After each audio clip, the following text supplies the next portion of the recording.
Cyberius,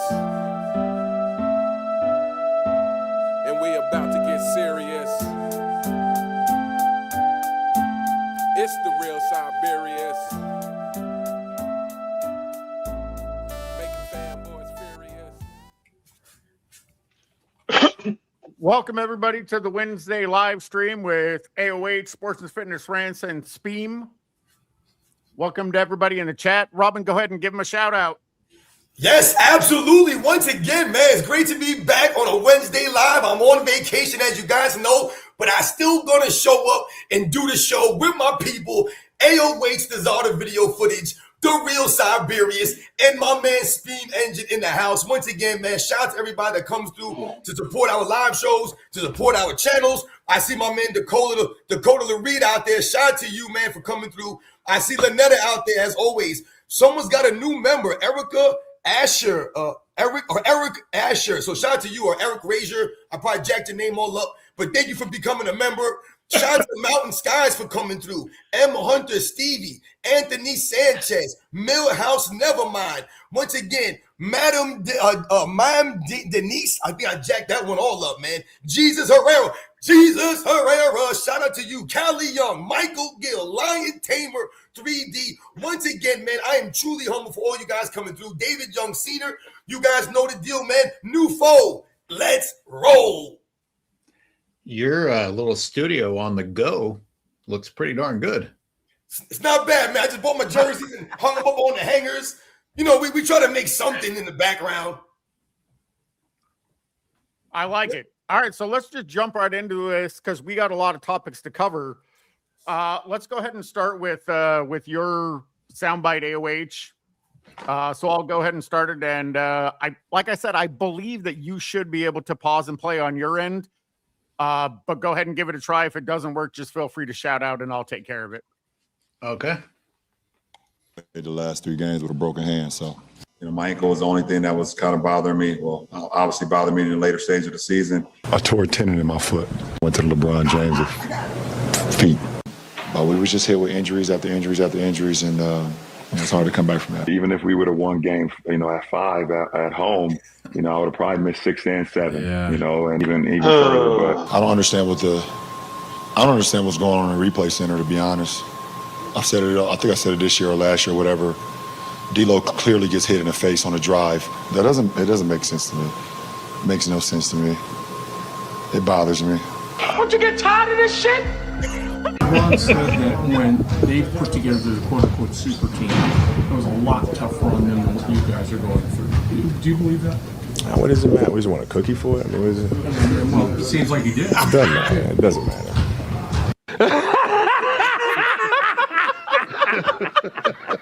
Okay, I'm hitting pause. I usually let his music play because it's so good, but I always forget what I wanted to talk about. This is Uncommon Sense, adding edits to his intros. And God, there's a lot. That's only a portion of LeBron's interview excuses. Oh, and it's already still way too many. And can you guys remind me what that exchange was where LeBron was saying it's hard to go through super team building compared to what Kobe was going through? It took me a long time to realize they were actually playing at the same time when that was being asked. What is that in reference to? LeBron was complaining about the difficulty of being on a super team? Yeah, that they had it harder than Kobe did with what was Kobe's stage? Like just learning with a new team, bringing Pau over. Jesus Christ! God damn. Well, you know what I thought about in the first clip that I saw, and when LeBron James was talking about, the cast on the hand, and he said, I basically played with a broken hand, and through these games. I just did a recent video on Jalen Brunson and Jalen Brunson's surgery that he had on his wrist after the NBA Finals concluded. And during the video, I talked about how no one ever heard about Jalen Brunson's wrist.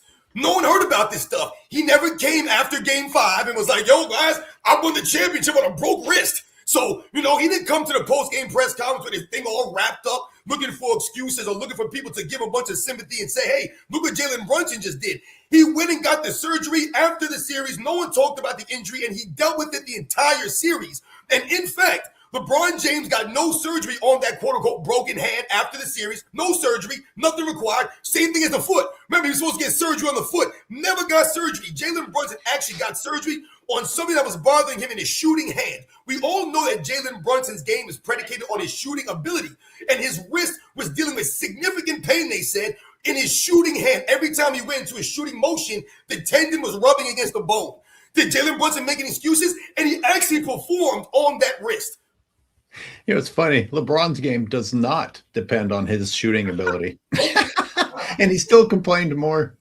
But one more thing. Neither case is the appropriate time to bring up an injury. But if you've won, it's better than if you lost and then bring up an excuse. Like, I would have accepted it more if Brunson had mentioned it, but we had to learn about it via the surgery, which legitimizes it. And it's interesting how everybody makes peace with the fact that we never have proof for anything of LeBron James, anything.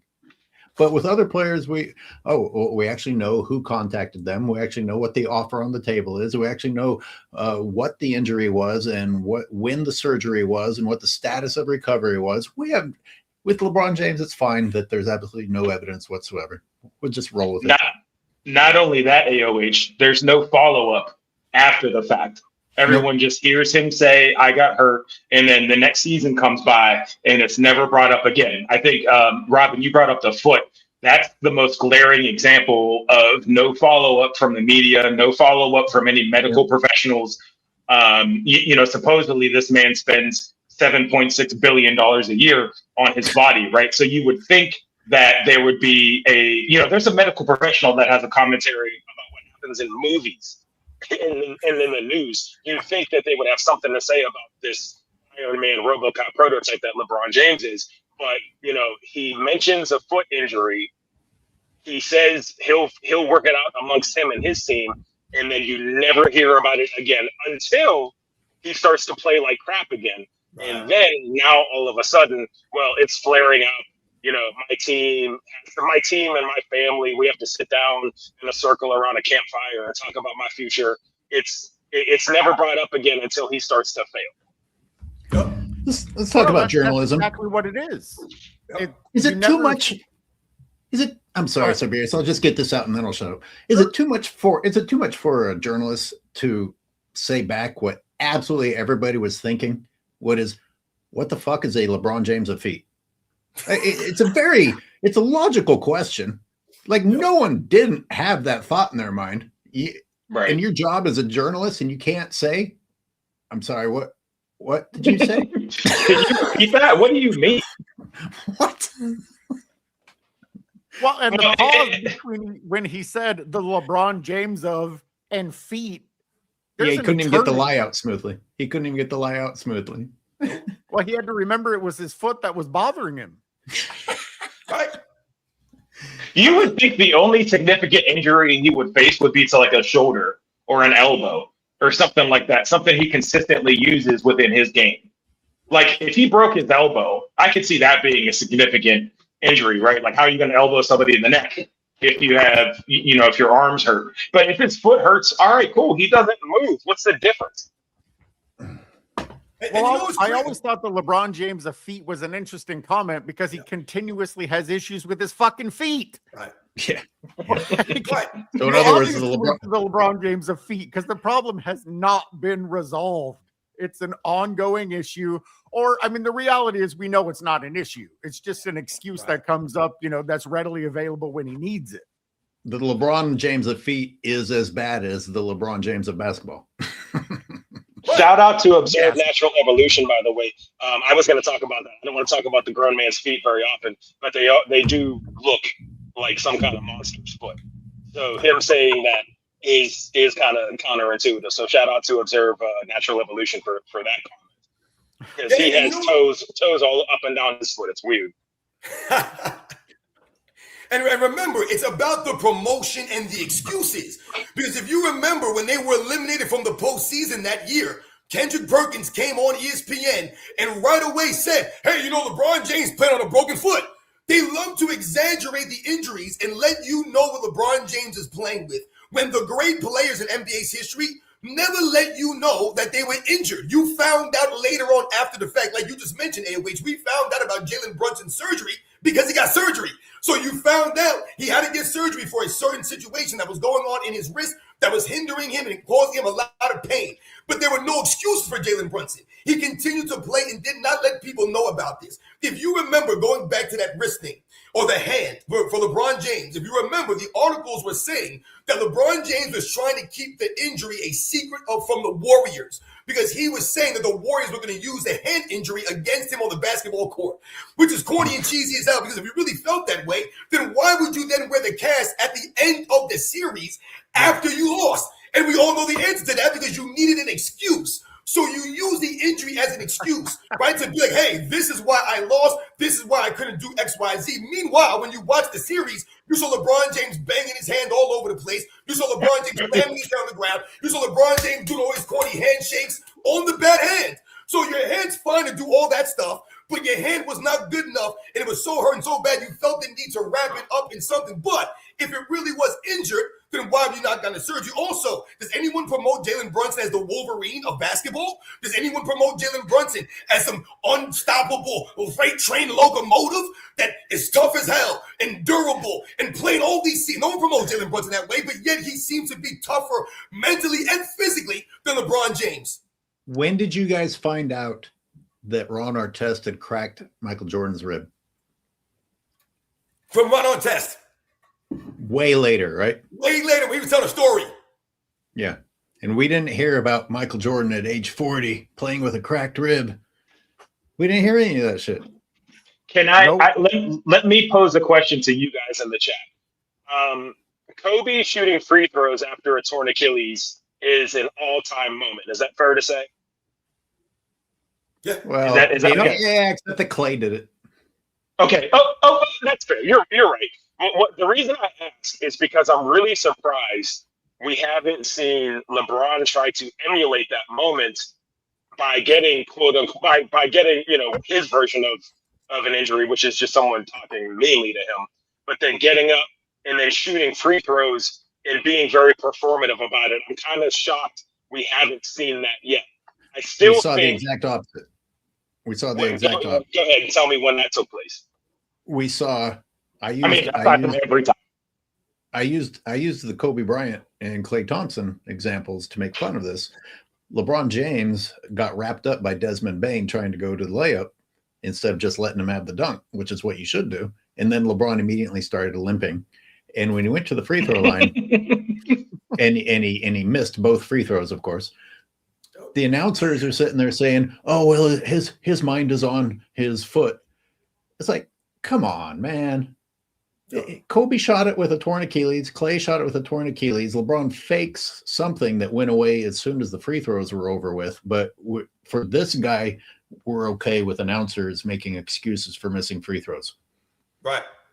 And listen, man, NBA basketball players, professional athletes in general, they deal with hurt. They deal with pain. A lot of these guys, it's never easy playing sports. Sports is brutal on your body. That's why these guys don't last long, especially in certain sports. You don't last long at all. But when you talk about LeBron James, again, it's the promotion of his durability, the toughness of him. He has the quick healing ability, and also he has access to the best doctors in the world. And yet and still LeBron James continues to make and use these excuses for his career. When we talk about someone like Michael Jordan, or someone like a Kobe Bryant, we talk about pain and the pain threshold, playing through stuff. All of these guys have played through things and never made excuses. So I saw someone in the chat mention the 1991 NBA Finals when Michael Jordan had a severely jammed toe. And if you remember, he hurt his toe in the series, and he was in so much pain, in fact, that he tried to play a game with his sneaker split down the middle. We've talked about this before. So that's not Michael Jordan looking for sympathy or anything like that. That's him trying to play through a situation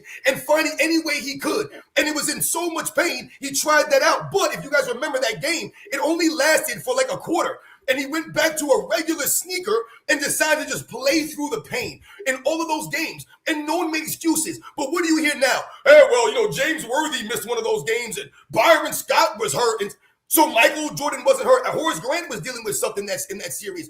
Players are always dealing with things, man. Someone like LeBron James will always try to come up with something that you cannot quantify. There's nothing that you can look at. Yes, that's why, like you said, there are no surgeries happening. How many surgeries has LeBron James had in his career? But yet and still they talk to you about all these pains and all these things he's dealing with, but he's never getting any surgeries. How can you say that I need surgery on this foot? It requires surgery, but you never got the surgery. It doesn't make any sense. So this is why no one respects, no one really trusts anything LeBron James says, and no one believes any of these injuries. Robin, let me just correct you really quickly, because he did have surgery. He did have a hair transplant. So we want to be accurate. We want to, in the spirit of being truthful. So petty, he did have several hair transplants. So let's just be accurate.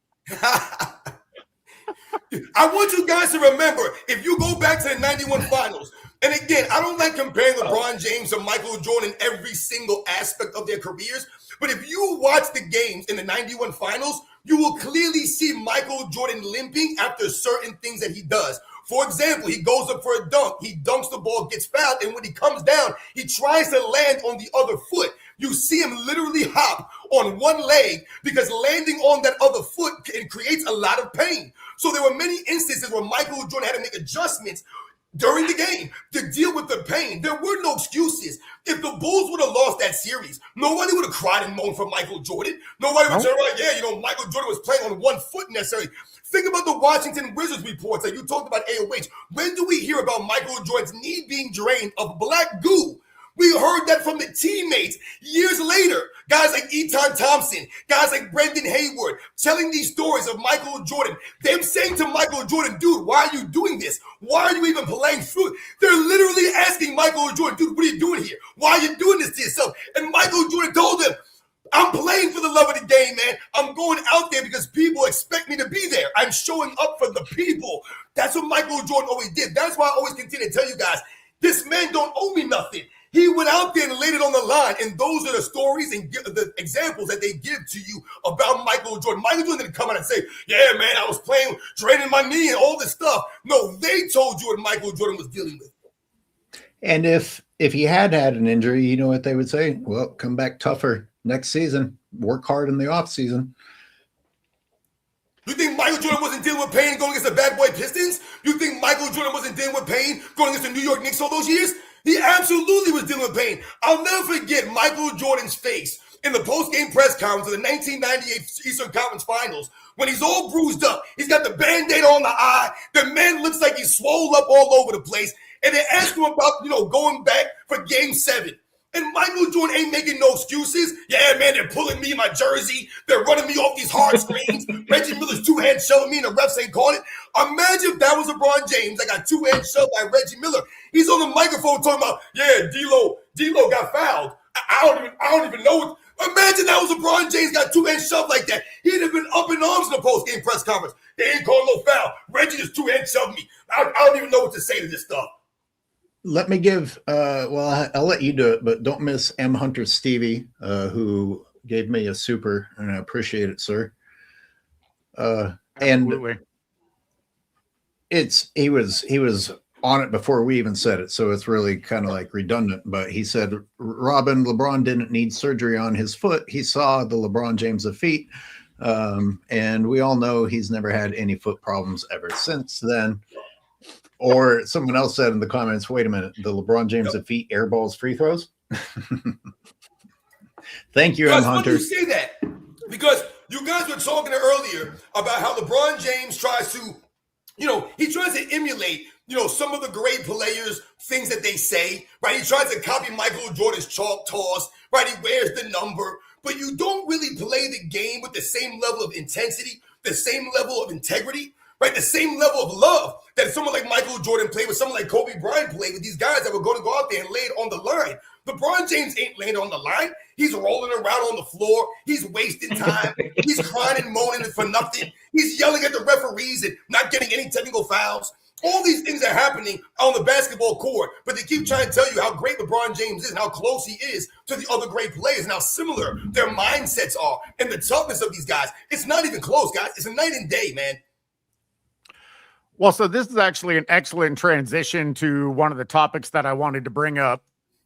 And this was the image that I created for my video. And it's the so-called greatest of all time doesn't have a team. It hasn't been days. It's been weeks. He was supposed to announce yesterday the team that he wanted to join. There are no teams. They keep saying he's, playing at a high level. Oh, sorry, go ahead.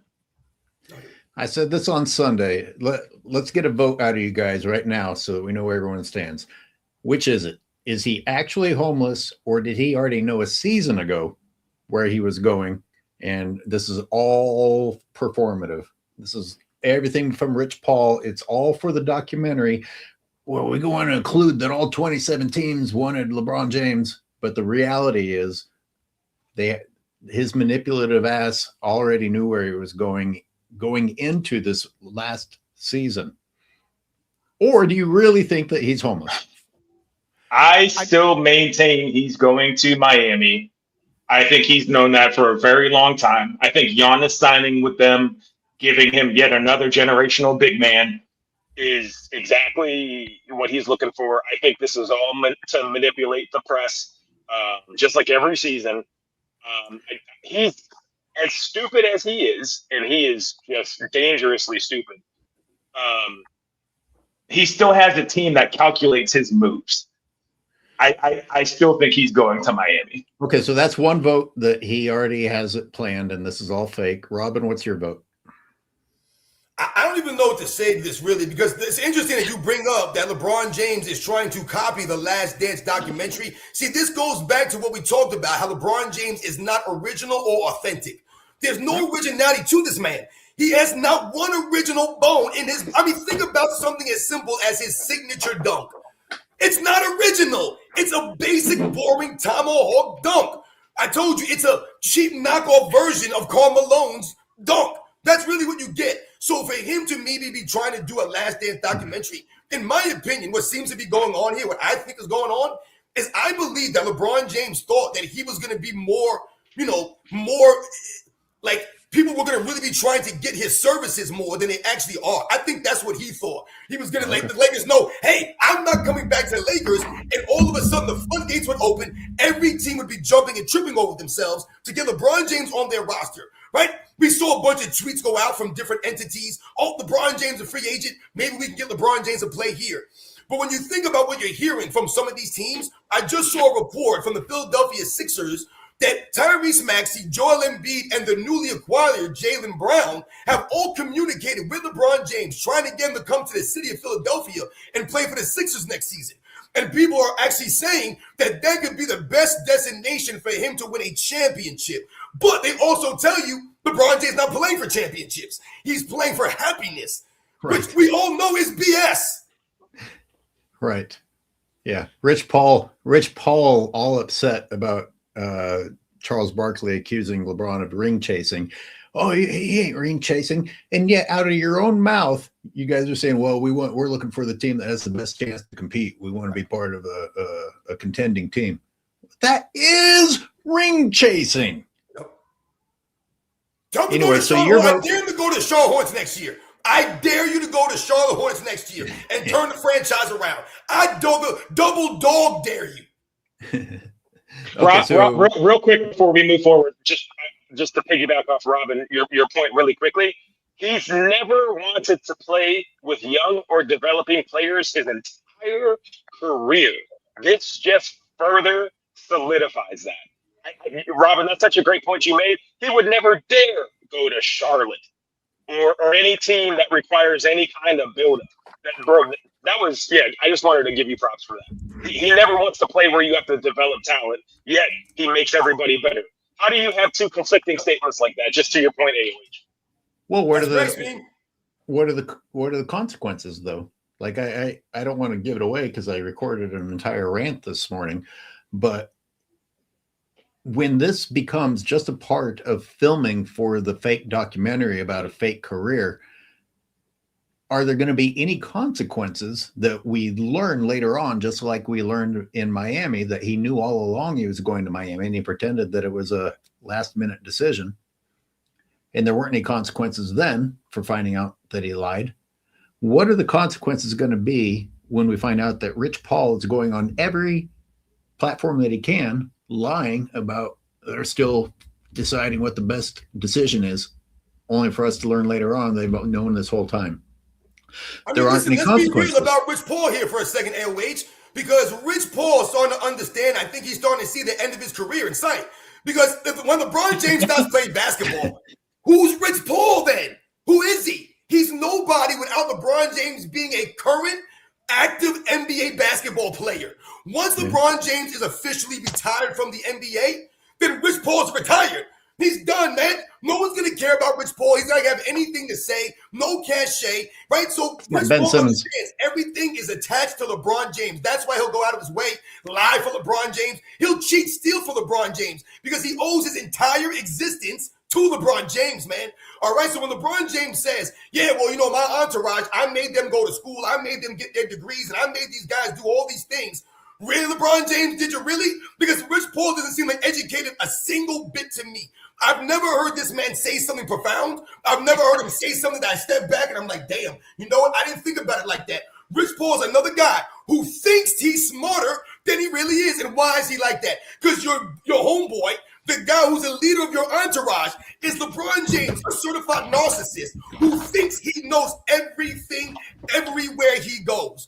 Think about LeBron James in the offseason right now and how all these teams, they're saying want LeBron James, but yet we haven't seen LeBron James be offered anything. Where's LeBron James going to go? I just saw a video from the basketball show. Shout out to my man over at the basketball show, Paul over at the basketball show. He did a video talking about how Michael Jordan was being recruited by the Lakers when he was coming back to the NBA for the 2002 season. Imagine Michael Jordan playing on the Lakers in 2002. You think he couldn't have gotten a cheap ring? Now, we all know that Michael Jordan came back, you know, for several reasons. We all know that he wanted to come back because he missed playing the game.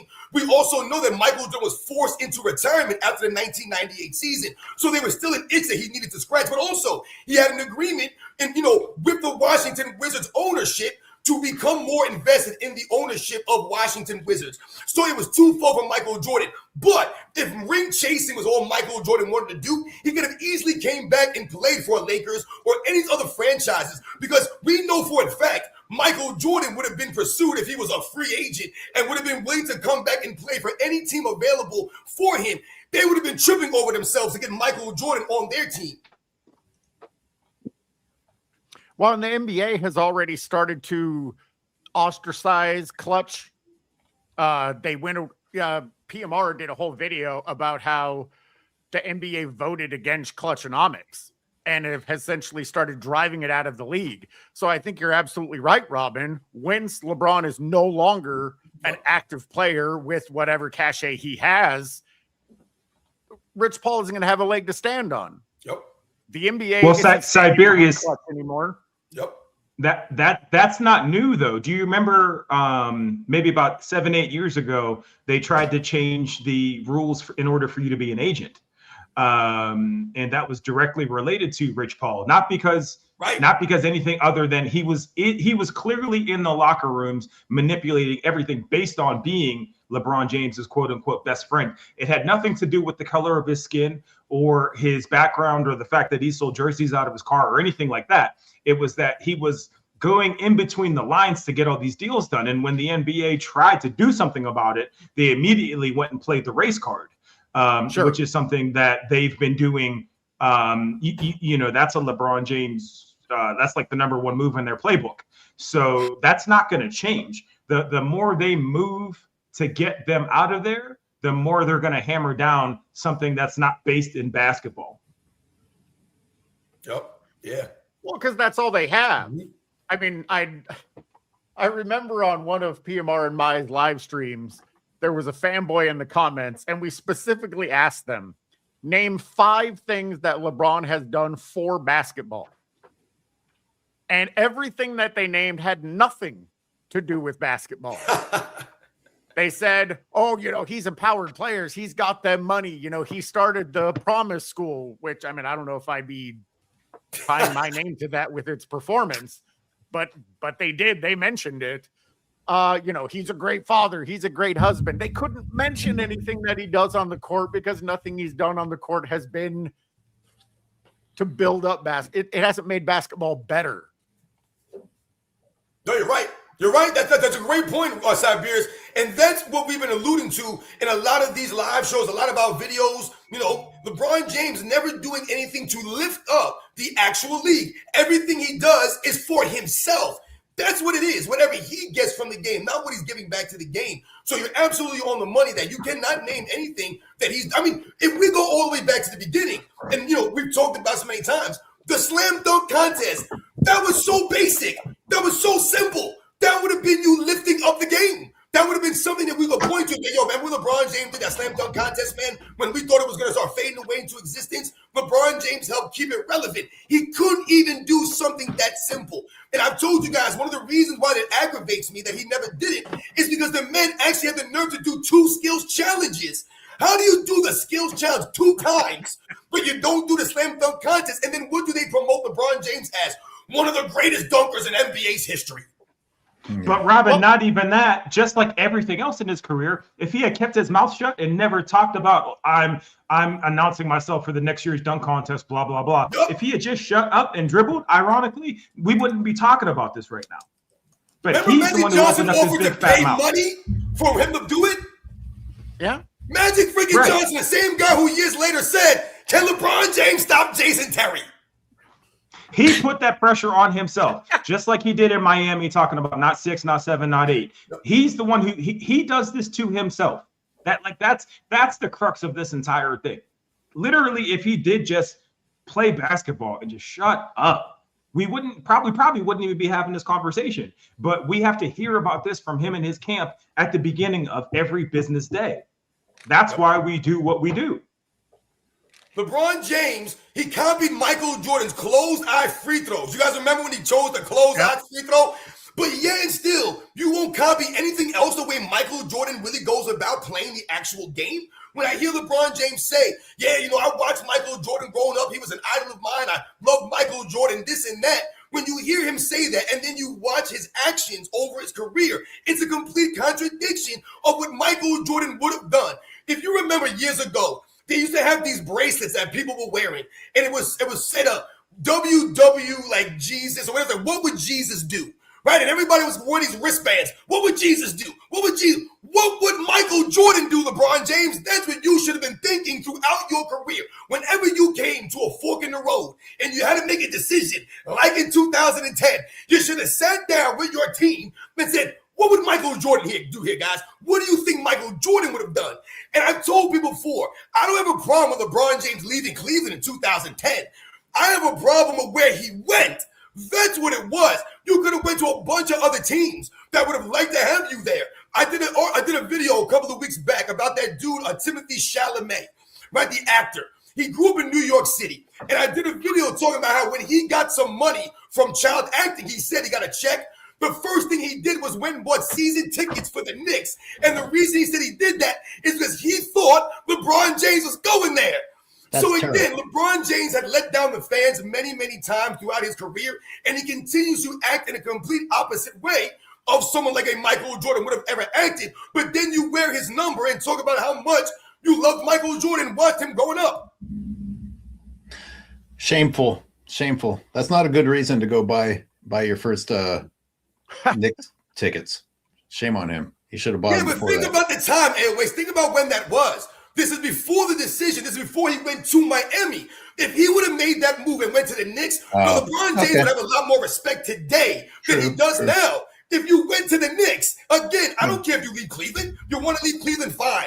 When you went to a team with a champion from your own draft class and you didn't even go there alone, you had to bring other guys with you. And now all these years later, you continue to make excuses instead of taking on the chin and saying, yeah, the time in Miami could have been better. Nope, I'm surrounded by minimum guys. And you're making up all these excuses, man. It's really lame as hell for people to still say and celebrate LeBron James, as if he did not make these kinds of moves. It's like they want us to forget about this stuff. I want to read MJ Burke comment. He said, Wizards tickets were also bottom feeders. They immediately sold out home and away games thanks to Michael Jordan. Now, that's great context when you hear these stupid LeBron people say that LeBron saved LA. People were buying LA tickets. LA will never, ever need saving. Well, it might now. Because of what LeBron James did to LA, they might have to recover. but those That's dark. a great point. And that was a great comment because I actually looked into that and I was actually going to do a video on that some months back about how the Wizards were one of the worst, franchises for attendance. The worst. As soon as Michael Jordan that's what Michael Jordan does. That was the reason why. And that was part of the agreement of Michael Jordan when he agreed to come back to the Wizards. It was to put people in the seats. And people came to watch the freaking Wizards, guys. The Wizards were a mediocre to terrible basketball team those 2 seasons. Not because of Michael Jordan or not because of Michael Jordan. Just because of the overall personnel they had. They didn't have a great team on the Wizards. And they were still going to watch the games. Everybody wanted to see Michael Jordan play because Michael Jordan played the game the right way.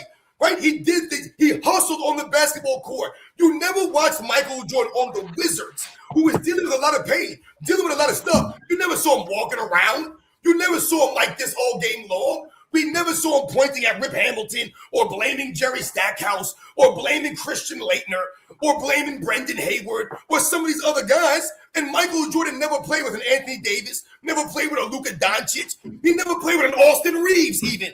At that point in time in his career. But all these years later, they compare LeBron James in LA at 40 years old to Michael Jordan on the Wizards at 40 years old. It's not comparable. Michael Jordan gave max effort way more often than LeBron James ever did. Michael Jordan, I dared LeBron James to play 82 games when he turned 40 years old. Did he play the 82 games? Not even close. I told you. The 37 minutes a night that Michael Jordan played on the Wizards that final season, 82 games a night, would have been good enough for second in the league this year.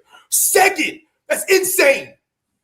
Robin, also, not to mention, because we were all alive when it happened, even though the Wizards, they're not championship material, they were contending. Michael Jordan was contending with Kwame Brown and Popeye Jones as his big men at 40 years old, going up and down the court playing 82 I think they games. make the playoffs. Oh, that's what I was going to say. Had he not gotten hurt, they're at least the 6 or 7 seed. I remember that clearly. But to your point, Robin, he wasn't there for anything other than to uplift the game of basketball. That's it. And let me re-quote Rick Buchers saying that declarations are confessions. When they tell you that LeBron saved the Lakers, that is a confession that the Lakers saved LeBron.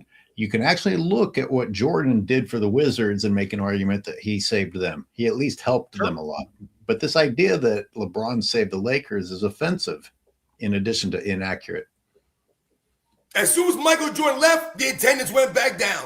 All right? Because that's the Michael Jordan effect, man. It was never going to be as high as it was.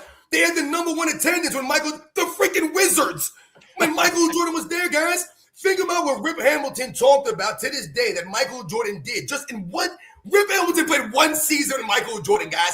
And it wasn't even a full season because he dealt with some injuries that year, Rip Hamilton. We all know that Michael Jordan did not finish the season. He played, 60-some games that year. So not even 1 full season with Jordan. And he learned so much he got from Michael Jordan. You name me a player that's talked about LeBron James like that, a young player like Rip Hamilton was. He said that helped him become a champion. The things he watched Michael Jordan do, it wasn't about just Michael Jordan talking to him and teaching him the game. He watched Michael Jordan in practice every day, he said. He watched and studied his habits, the things he did day in and day out to prepare himself for the game. And that's what he took to the Detroit Pistons. You never hear anyone else talk about LeBron James and the things he did for them and helped them develop. He never did this stuff. So why would LeBron James now, all these years later, have all these teams as options to go to? Because a lot of these teams that they're talking about, this thing about the Philadelphia Sixers, for example, Jaylen Brown's a young player, Tyrese Maxey, a young player in the league still. These guys have talent. Joel Embiid's on and off. He's not going to be reliable for you down the road. But if you think about those 2 players, you're going to sit there and tell me that LeBron James actually going to help Tyrese Maxey in the basketball court? No, he's not. Tyrese Maxey going to have to adjust his game plan with LeBron James. Jaylen Brown got to adjust his game plan with LeBron James. You think Joel Embiid's going to be able to play his game with LeBron James on the basketball court? The only way that something like that could possibly work is if LeBron James comes off the bench and is playing 15 to 20 minutes a night. I've been saying this for years, man. He's got to sacrifice. Well, according to him, he already did. The game. I was going to say he's already sacrificed. He barely sees his kids, Robin. What more do you want? Well, I was going to bring that up because I wrote down some stuff here about LeBron James this offseason. And LeBron James continues to talk about the sacrifices he makes for his family, the time that he misses with his family. But yet every offseason comes and LeBron James is here, he's there, he's everywhere but home. I said on in Sunday one of my videos that if the PED allegations for LeBron ever come true, his sentence should be going home, spending time with his family. Because Hashtag it's the shave one that thing beard. he doesn't want to do. Yep. That would be like going to prison. He avoids it at all costs.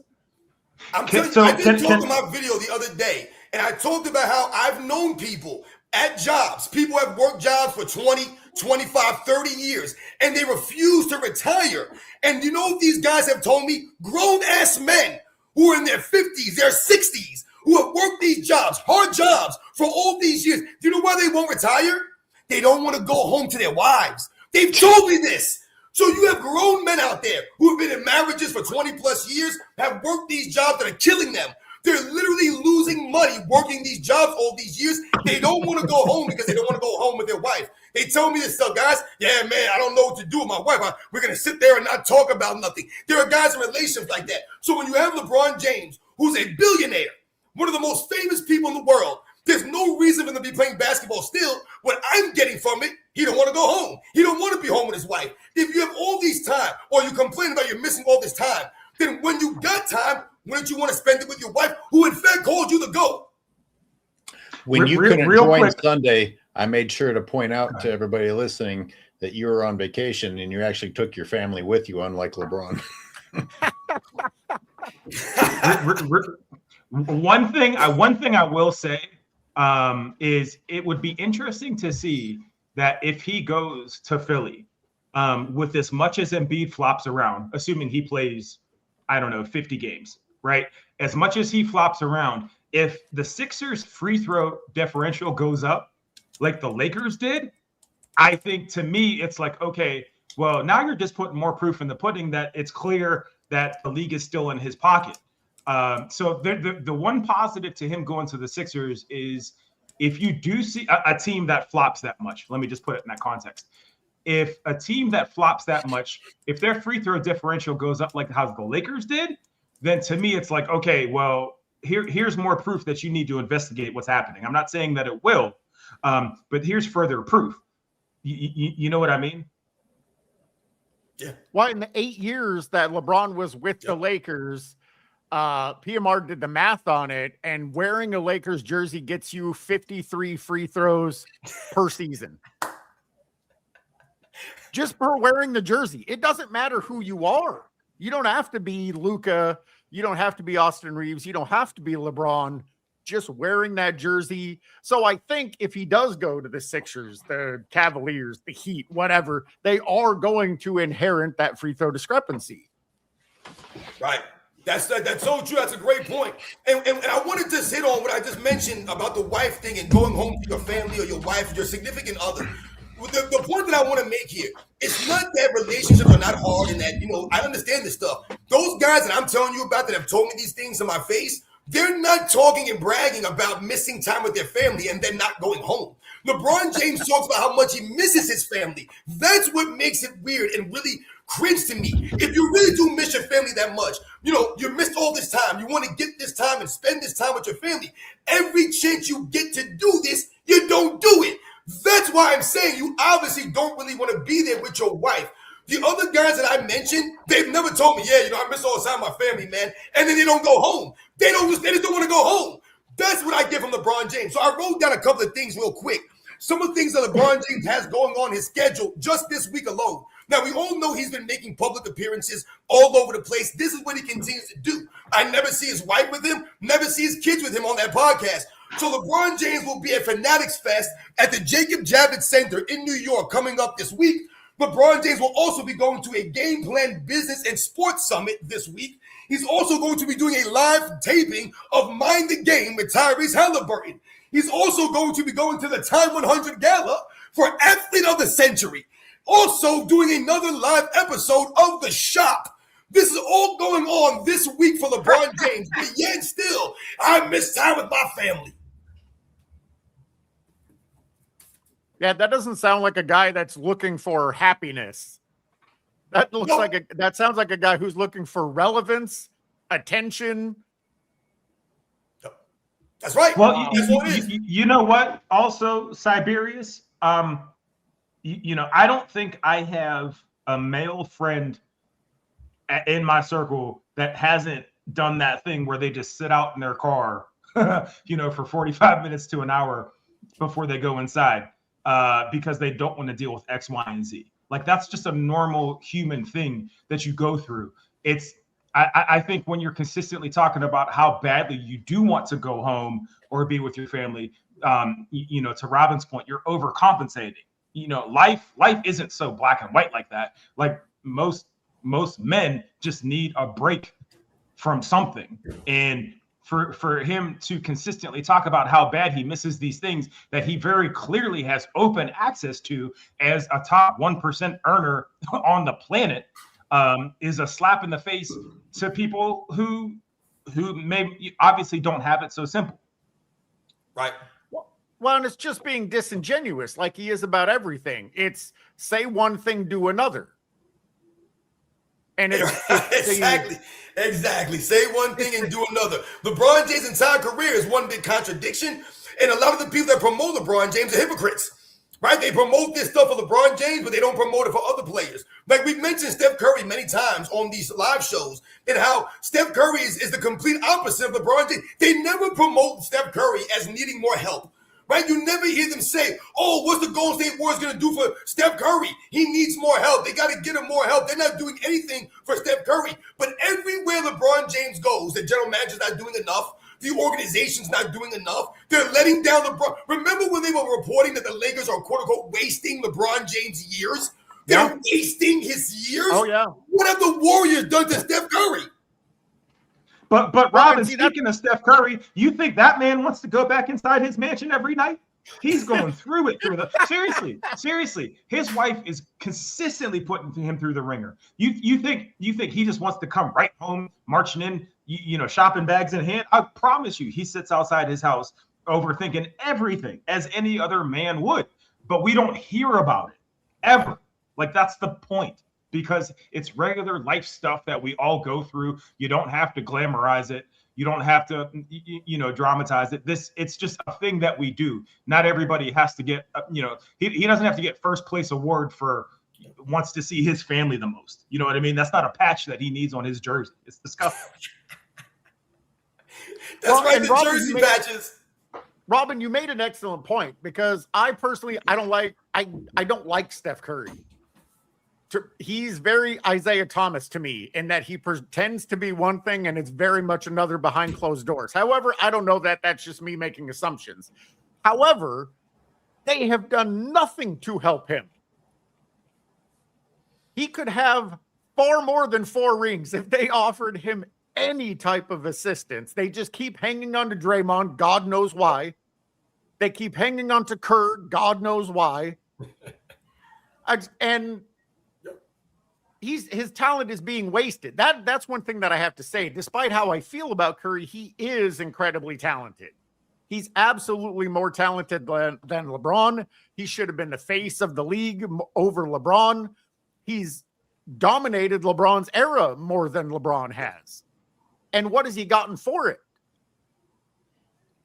Cyberius, you bring up a good point real quick, Robin, because Stephen Curry was originally a Nike signed signature athlete, but Nike botched a presentation on a re-signing for him, and he ended up going to Under Armour.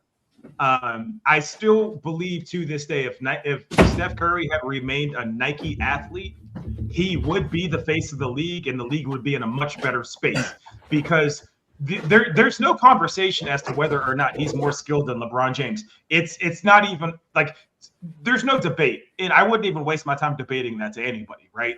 But the fact that he went to Under Armour as a result of Nike, they kind of dropped the ball. It's deeper than just the basketball piece of it, because I feel like I bring this up every week. If you sit down and you watch a Steph Curry highlight reel, and you sit down and you watch a LeBron James, offensive tackle reel, which looks better for basketball? Not even close, Speam. Not even close. Not even close. Yeah. Hey, I shout think out to Robin for having that list of events ready to go. That was all about LeBron James. It's all self-glorification. And look, Exactly. if you want to credit fanboys, if you guys want to credit him as a businessman or whatever, I get it. But he doesn't simultaneously get to complain about not spending time with his family. Right. No, you don't get to have it both ways. Real quick, I want to get to some of these supers before we get too far behind. Mr. Shanny 82. Mr. Shanny, thanks for showing up like you always do. LeBron Simmons is old. He should have been out of the game years ago, but he can't stay home because he hates his wife. I think he's quoting from Liar Liar. Yup. That's yo, shout out to Mr. Shanny. Thank you, Mr. Shanny. Okay, Johnny Mac 23. LeBron has become the Hulk Hogan of the NBA, but worse. He believes no one should have the spotlight but him. Plus, he secretly hates his own race. Absolutely, 1,000%.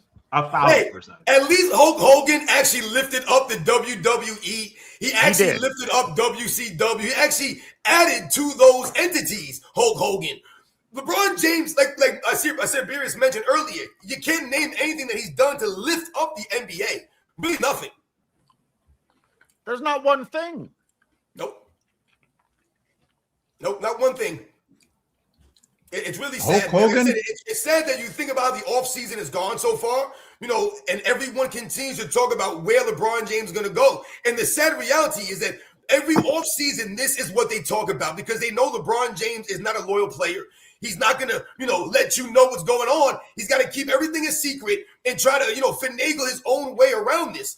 It's disgusting. Like I said, when you hear that Tyrese Maxey, Joel Embiid, and Jaylen Brown are actually trying to recruit him. I actually just did a video the other day about Luke Cornett, and he posted a video, whether it was joking in nature or not, but he posted a video really recruiting LeBron James to the San Antonio Spurs. And the reason why it was cringe to me and stupid is because LeBron James literally just trashed the city of San Antonio. He literally just said there's nothing to do in this city. I don't want to go there. I don't want to play there. There's nothing to do there. And then Luke Cornett comes out weeks later and is like, hey, LeBron, come play for San Antonio. We have tax-free here. And we have all these things to do. He's trying to tell LeBron James about the city of San Antonio. But LeBron James already trashed y'all city. And this video elbowed this man. He's making his own phone hot. See, it's not just me. Elbowed that man all in his grill, dunked on him, and yelled in his face. That's what he did. Did Luke Cornett flop to the floor? Did Luke Cornett cry and moan? Did he get in LeBron James' face? No, he didn't. He took it in stride. But this is what LeBron James does. If that would have been the opposite way, then we know LeBron James would have threw himself on the ground. He'd be rolling around, and he would have wanted Luke Cornett ejected from the NBA. Luke Cornett's not signed to Clutch, is he? I don't know, but there's a corny-ass post that he put out there. I talked about it in my video. Spurs should immediately get rid of him. Cornette said that if you want to stay in my guest house, the door is open. He would let LeBron James stay in his guest house? That's a weird thing to say to a stranger. You think LeBron James, a billionaire, needs your guest house? Luke Cornett wanted to get rid of stripper night in Atlanta. That's why we don't listen to him. We can move past it. But LeBron will have to sell your integrity to try to get LeBron James and give a video to get LeBron James to recruit this man. Even Steph Curry, I saw he was at some golf tournament or something, and they put Steph Curry on the spot, and they asked him about playing with LeBron James. No, we already did this topic. We already did that topic. I wasn't here. I know you weren't. So let me keep talking. Don't be interrupting me when I'm speaking. Let's watch him fight. Sacrifice your family. Learn how to sacrifice your family the way LeBron does. LeBron is going to have to inspect Luke Cornett's pillows and mattresses and see if those are kind of. That's a great point, AOH. Are those actual pillows that he can actually sleep on? Are they certified pillows? But seriously, the Spurs have to cut him immediately. Before we move on from the family thing, shout out to something Scorpio. I think Pink Lady Scorpio, because I was going to bring this up. That man was dancing his butt off at that Jay-Z concert with no family in sight. Was he really? Yeah. Oh, he was right in the middle of the crowd, all the attention, dancing his butt off with his noticeably gray beard to further illustrate that he's old. We get it. Blah blah blah. But shout out to Pink Lady Scorpio. I was going to bring that up. This man wants to spend all this time with his family. You don't think his kids want to go to a Jay-Z concert? I didn't know he was there. And let's be real, LeBron James ain't no Jay-Z fan. LeBron James was going there so he could be in the spotlight. Yes, exactly. Throwing diamonds up and stuff. What are we doing? What are we doing? I bet you if you asked LeBron James to name one Jay-Z album, he wouldn't be able to name it. And they were there to celebrate, the anniversary of his first album. I bet you, LeBron, name an album of Jay-Z. Name your favorite song. He wouldn't even know what to tell you. He'd name a song from a different artist. He don't know what he's talking about. He'd say Ether. I promise you he would say Ether. He would get all confuddled and say Ether. You think we're talking about AZ, not Jay-Z. You don't know what he's talking about, man. Dude, it's corny as hell. LeBron James so corny, man. I told you. He's fake as hell. And we've seen that time and time again from LeBron James. How many times you see videos of LeBron James years ago trying to, word a rap song? He chops it all up. How many times have we heard LeBron James trying to say a saying? He chops it all up. Well, even his entire personality is a misrepresentation. Like, he pretended to be reading the Malcolm X book. They asked him about it. He knew nothing about it. He likes to say his favorite movie is The Godfather. I just want one person to sit his ass down and let's talk about the fucking Godfather. That is an incredibly nuanced movie that he has not seen and he doesn't know. Robin, you said it's Jay-Z, not AZ. I don't know if I could ever move past that, bro. Yo, shout out to AZ, man. Oh, shout out to Area 51. Shout out to AZ. Oh, my goodness, man. So lame. LeBron James so lame, man. I tell you, man, just corny as hell. Everything he does, like you said, it's just fake, man. And what do I always say on my channel? I say the same thing. Real, recognize, real. And there is no truer statement, guys, in life. Because if you know what that means and you understand what it means, then you know what it means. And you know LeBron James is not real. And the reason why we know he's not real is because we are real. We're being real here. LeBron James ain't never been real. When's LeBron James been real? The dude's lying. We just talked about him coming to the post game with the fake cast. That's not being real, dude. Because if you remember the reports out of that hand injury, he hurt his own hand with a self-inflicted slamming his hand into the blackboard in the locker room. And why did he do that? Why was he so upset at the game one of the NBA Finals, guys? Because of J.R. Smith. I mean, my God, man. So you sacrificed your hand because you were frustrated with J.R. Smith when you should have been frustrated with yourself because you did not have J.R. Smith prepared for that moment, man. So I got to read this super because it was relevant to what we were talking about. Jimmy James says, Cornet has a chair in the corner of his bedroom. Wow. Wow. That's good. That's good. Whoa. All right. And while I'm at it, I might as well check out this super. Johnny Mac 23 coming through again. It's amazing that LaSuss fans say we're hating on a black man, but this is the same fan base who has zero issues criticizing Kobe Bryant and Michael Jordan, and both of them are billionaires. So let me just speak on that real quick. Shout out to Dart. Shout out to Michael Jordan fans are the best. I bring this up in defense of AOH, even though he doesn't need it. When I first started coming on here, I used to have to sit and listen to people say, well, AOH is just hating on a black man, blah, blah, blah, blah, blah. But what about all of the other black men that take 97% of the roster spots in the NBA that we talk about? What about them? This whole hating on a black man thing is tired, and Draymond Green is guilty of it. Kendrick Perkins is guilty of it. Rich Paul, LeBron, anybody in his circle will jump right to that the second you have anything negative to say. But the simplest argument is, okay, yeah, but what about all the other black athletes that we big up the rest of the time? And that should dead that argument. But for some odd reason, we live in a time where that's not enough. Did I mention that Larry Bird is better than Michael Jordan? Well, how dare you? How dare you? I'm kidding. I'm kidding. How I just how figured. dare you I just figured I better Arthur? switch from Jordan to Bird for color's sake. Yeah. Just like And you listen, guys to do that. if there are people out there that think that Larry Bird's greater than Michael Jordan, I have no problem with that, man. I respect Larry Bird's career. I respect his game. I respect how he went about his business. Hell, I even respect Larry Bird as a head coach. He was actually a very good head coach. So I have no problem with someone thinking that. When people make it about race or they talk about, this black man stuff, it's cringe to me. It's really laughable because, like you said, Speam, not only do they talk about other, black players in a negative way, but think about the disgusting things they say about Michael Jordan's father being murdered. I mean, when these people talk about Michael Jordan sometimes, they say some of the most despicable, disgusting things I've ever heard in my life. I was listening to a podcast a couple months back. I can't remember the name, but it doesn't important. But this one guy was talking about how Michael Jordan doesn't care that people get killed for his sneakers. Think about what you have to think to say something out loud like that on a podcast. That Michael Jordan doesn't care that people get killed for his sneakers. People have implied that Michael Jordan is the problem. Oh, look at Michael Jordan's sneakers. There are people getting killed in the streets, and they blame Michael Jordan. This is the standard that Michael Jordan held to.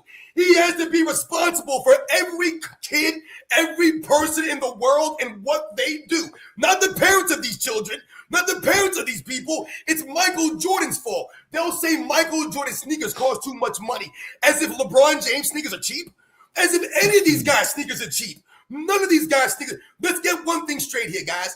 It's going to cost money to buy a pair of Michael Jordan sneakers. But Michael Jordan has earned that. Why? Because of who he is. So you're not just buying a pair of sneakers. You're buying Air Jordans, my man. We all know when you put the Air Jordans on your feet, they make you feel a certain way. You know how many times I tell you guys I'm on vacation right now, on the boardwalk down in Wildwood. I wore the Gammas the other day. I posted a photo. It's the first time I wore them. My wife bought them for me for Christmas. I just wore them for the first time 2 days ago. I wore them. You know how many head nods I got?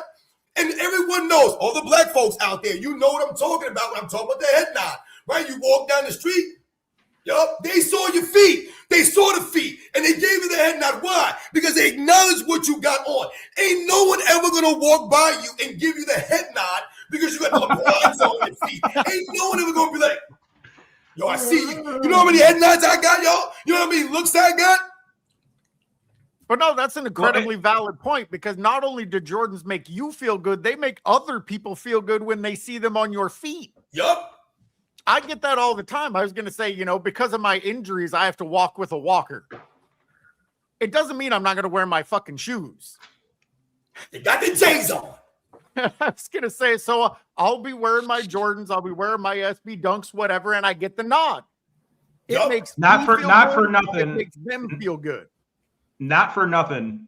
Jordan and Kobe still owns 87% of the market cap in terms of sneaker sales in the U.S. So that other 13% is LeBron's, Curry's, and Ja Morant, who I can't stand Ja Morant, but his sneaker sells.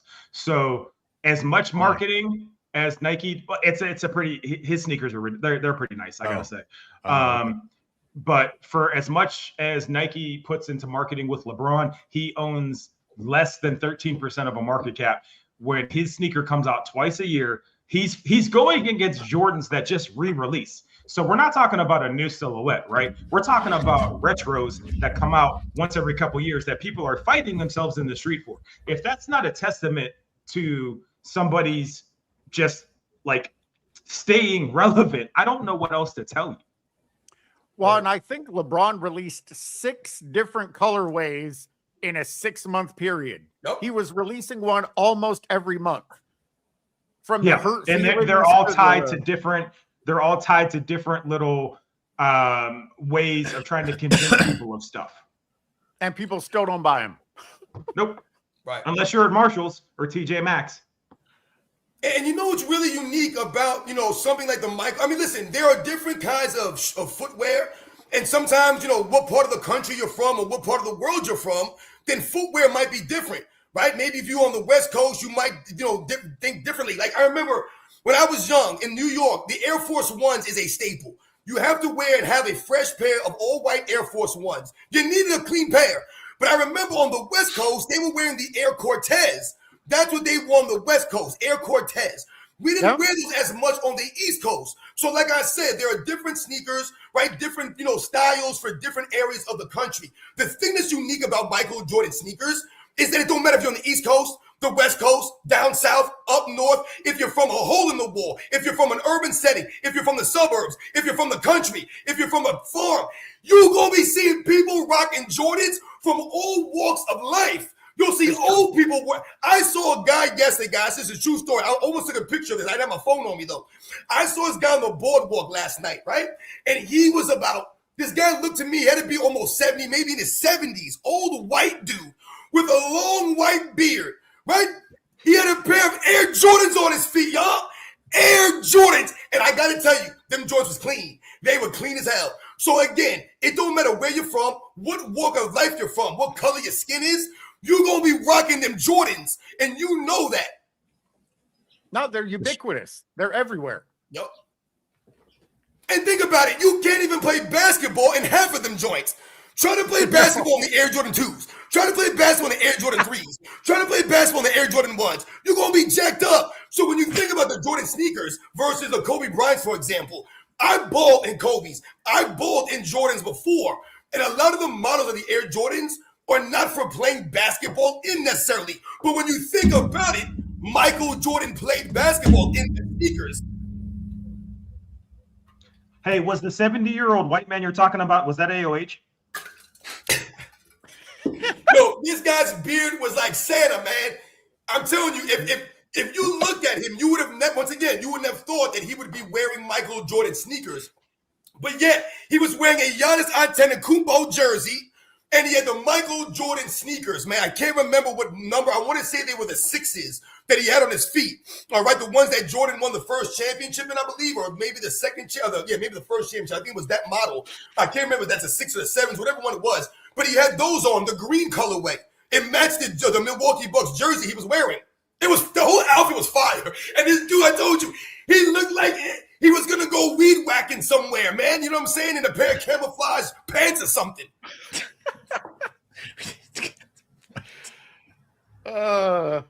See, what's funny, you mentioned the Air Cortez. I've never known them as Air Cortez. We always called them G-Nikes on the West Coast. Ah, okay. I was gonna say, so when you said Air Cortez, I'm like, I don't know what the hell that is, but I thought I knew the shoes that you were talking about, and they were the exact ones. But we never called them that. They were always called G-Nikes because it was gangsters wearing them. Word, exactly. I remember, if you remember a lot of the films back in the day, those, gangster movies, or the ghetto, the movies from these ghetto places and these really tough neighborhoods, and you see like American Me. Have you ever seen the movie American Me? Oh yeah. A lot of the Mexican gangs and stuff like that, they lived in those sneakers. It's true. High socks up to the knees, the long shorts. Hey, SA. You know the deal. As a Mexican, I relate to all of that way too much. If you saw pictures of me in the 90s. This is spinning out of control. Yo, shout out to Mexico. Where are we? What's happening? We're in America. I was going to say anything dealing with AOH, fashion or coolness, we're losing AOH. I saw you put up another video. I was going to say, do you want to check this out? Well, you haven't done Speam's topic or Robbins, or have we done Robbins? Which one? I already rambled off a bunch of things here. I agree. Shut up. Fucking hell.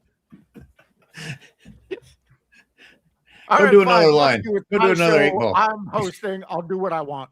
Let's watch. Do what you want, Cyberius. This is we're going off the rails here. Chasing the ring, you hear these things like, why do we have to chase? He got 4. There's nothing to chase. Shams reported that it was the Brown trade that really brought the Sixers into the mix here. He's not chasing the ring. You hear these things like, why do we have to chase? Shams reported that it was the Brown trade that really brought the Sixers into the mix here. He's not chasing the ring. He's not chasing the ring. He's not chasing the ring. The lie detector determined that was a lie. Okay, so whose video is this? This is Gary 828. I've never seen somebody look so much like Earthworm Jim in my entire life. Yo, great name drop. That's a great video game. He looks like a Going back to worm. Super Nintendo. He looks like a worm. Like, you can't place it better than that. Go ahead. I'm sorry. LeBron is not chasing a ring, but that is one of multiple lies Rich Paul tells during his recent interview with ESPN, and I'm going to break down the cap. Obviously, it's not just the Warriors that have their hat in the ring for LeBron. Cleveland, Miami, Shams has been reporting Minnesota, Philly. I don't know, would you throw Denver? But he's not ring up chasing. there? Okay, so Hannah. I know, exactly. Clear your throat, Hannah. What in the hell you been into? Rooting in the garbage? Storm, current host of NBA Today on ESPN, had LeBron James's agent Rich Paul on to talk about which team LeBron may play for next year. But Rich Paul was very vague and danced around answering any of her questions. I previously made this video about the way NBA Today put on a clown show for LeBron and the media circus that follows his every move. And I went into detail how odd it was for Hannah Storm to be so overly enthusiastic to the point. The video that this is from is good. Like, he clowned the shit out of her and the rest of them. Like, they weren't talking about anything, and they acted like it was the most amazing information they had ever heard. Very phony and performative. And I admit, I was a bit surprised seeing her tap dancing for LeBron the way she was, considering I remember her from NBA on NBC during the 90s when we were witnessing actual greatness. And then once I saw this interview she did with Rich Paul here, her mask started to slip a bit and I could see through the facade. She's just being a professional for her job and following ESPN. We're going to make fun of Rich Paul in here in a second, in case you guys wonder what we're getting to. ESPN's objective. But if you know anything about psychology, you can watch her body language from this interview and see how annoyed she is under the surface. All right, now that I've laid out the context, let's get to the interview. Thank you, guys. Hey, where are you in this process? Like, as of today? He's already being evasive on the first question. Where are you in this process seems like a pretty simple and reasonable question, but you're going to see him avoid going into detail or providing any kind of insight on the situation. And the more he does this, the more she's going to press him throughout this interview. They had some technical difficulties here, so I'll skip to the part where he responds. Are you still taking pitches? Pitches, I don't know about pitches, but you know, listen, I think there's communication from players directly to him, and obviously I handle it from an organization perspective. But look, I think it's admirable the way he sought after today, and it's a testament to his hard work. And so, this is a repeat of what he said on the Pat McAfee show. Oh, it's so admirable that he's being pursued at 42. And what does communication mean? Like, could you use a more vague word? Like, they said, hi, hey, hope you're having a good summer. You know, you want to go golfing. I mean, you can take it any way that you want to. And Rich Paul can come back later and be like, well, I never said that they were recruiting him. I just said that there was communication. See how he It's tampering. It's tampering. It's the definition of tampering. Avoided a simple Period. and direct question. Are you still taking pitches? He says he doesn't know about pitches, but there's communication between LeBron and other players. But he won't definitively admit or deny LeBron accepted pitches, in which I think we all know that he is. Then Rich Paul completely shifts the conversation away from her question and starts glazing LeBron about being sought after and a testament of his hard work. The topic at hand wasn't about LeBron's work ethic or how much he sought after. Therefore, why did he feel the need to bring this up? Is it possible Rich is trying to create the illusion LeBron is being sought after? I had a more basic thought. Rich Paul hasn't shut his mouth all summer. Why did ESPN need to interview Rich Paul? What were we missing? Who was lacking hearing from Rich Paul that ESPN said, you know who would be great? You know who we haven't heard from in a while? What does Ja Rule think about this? It's the Chappelle. What does Ja Rule think about this? That's exactly that. Who cares? Like, could you shove more of the exact same shit with different condiments on the side down our throats? Well, especially because even though Rich Paul has been talking a lot, he's been saying very little. Yeah, he So talks what is he constantly. adding to this? Yeah, it's worthless, zero content noise, and they want even more of it. Make that make sense. Right. He talks like LeBron James. He doesn't say anything. Do you have more no information to waste our time with? Yes. Okay, we'll have you on tomorrow. Yes. AOH, how funny would it be if that's exactly how they phrase it? Rich Paul, how would you like to waste our time today? It just be open and honest about it. Oh, well, you want the depressing version? It's, hey, do you see what these dipshit LeBron fans are eating up in social media? Why should we make any effort? They love this worthless content. I mean, that's probably the dark reality. I don't understand how they can say that he's not chasing any rings, right? They want to emphasize this. And then they proceed to put up 5 teams that would make it basically a stacked team. It would be a team that he has a chance to win a championship on. Like I said, how come we ain't see the Clippers there? How come I ain't see the Charlotte Hornets there? How come I ain't see the Brooklyn Nets there? Right? How come I don't see those teams? Show me those teams. Oh, LeBron James team, I'll go to Brooklyn and turn that franchise around. Let me know when that happens, my man. Because you ain't never done that. You ain't never gonna do that. So for this whole thing to be like, oh, it's not about the rings or the championships. It's about the, love of the game and he wants to be happy. That doesn't make any sense. Because like we said, you've been playing all these years and there's no one that can argue and tell me that LeBron James has been playing for the love of the game and LeBron James has been playing to win or because he just wants to be happy. How did LeBron James play? Did LeBron James look happy to you when he plays basketball? He don't look happy to me. He's always doing this. He's always going like this. He's always looking frustrated with something or somebody or the situation. Every time I see LeBron James, he looks annoyed. The only time he looks happy is when he's about to get to talk about himself in the post game, or he's doing his stupid dances before the game and he knows the camera's on him. If it's about him, or he's doing his handshakes, or something that's about his stupid documentary. But yeah, as far as the game, no, you're not going to find a. Think about his teammates, guys. We've seen many video footage or many photos. We've seen the videotape of LeBron James' teammates on the sidelines in games, looking completely dejected, looking completely fed up. Remember Russell Westbrook? Remember all these guys? We've seen the photos. Remember Luka Doncic's face. Everyone's got like this. Everyone just looks like they don't want to be there anymore. What's crazy to me is that when you think about Michael Jordan and Scottie Pippen and the dynamic between them, all these years later, Scottie Pippen says that he didn't like Michael Jordan. They weren't that good of friends, all this stuff. But when you watch the video footage of them on the court, I never saw Pippen look the way that I saw Luka Doncic look last season. I never saw Scottie Pippen look the way I saw Russell Westbrook look a couple of years ago. I never saw Michael Jordan's teammates look the way that LeBron James' teammates have looked throughout his career. They have continued to take the blame, the burden. Everything falls on them. Think about the JR. I just saw a clip of J.R. Smith still talking about the 2018 finals in game 1. He's still trying to explain himself. He was on a podcast talking about what his mindset was during that play. This is sad stuff. He should never have to be talking about this all these years later, but he has to because LeBron James put him in that spot.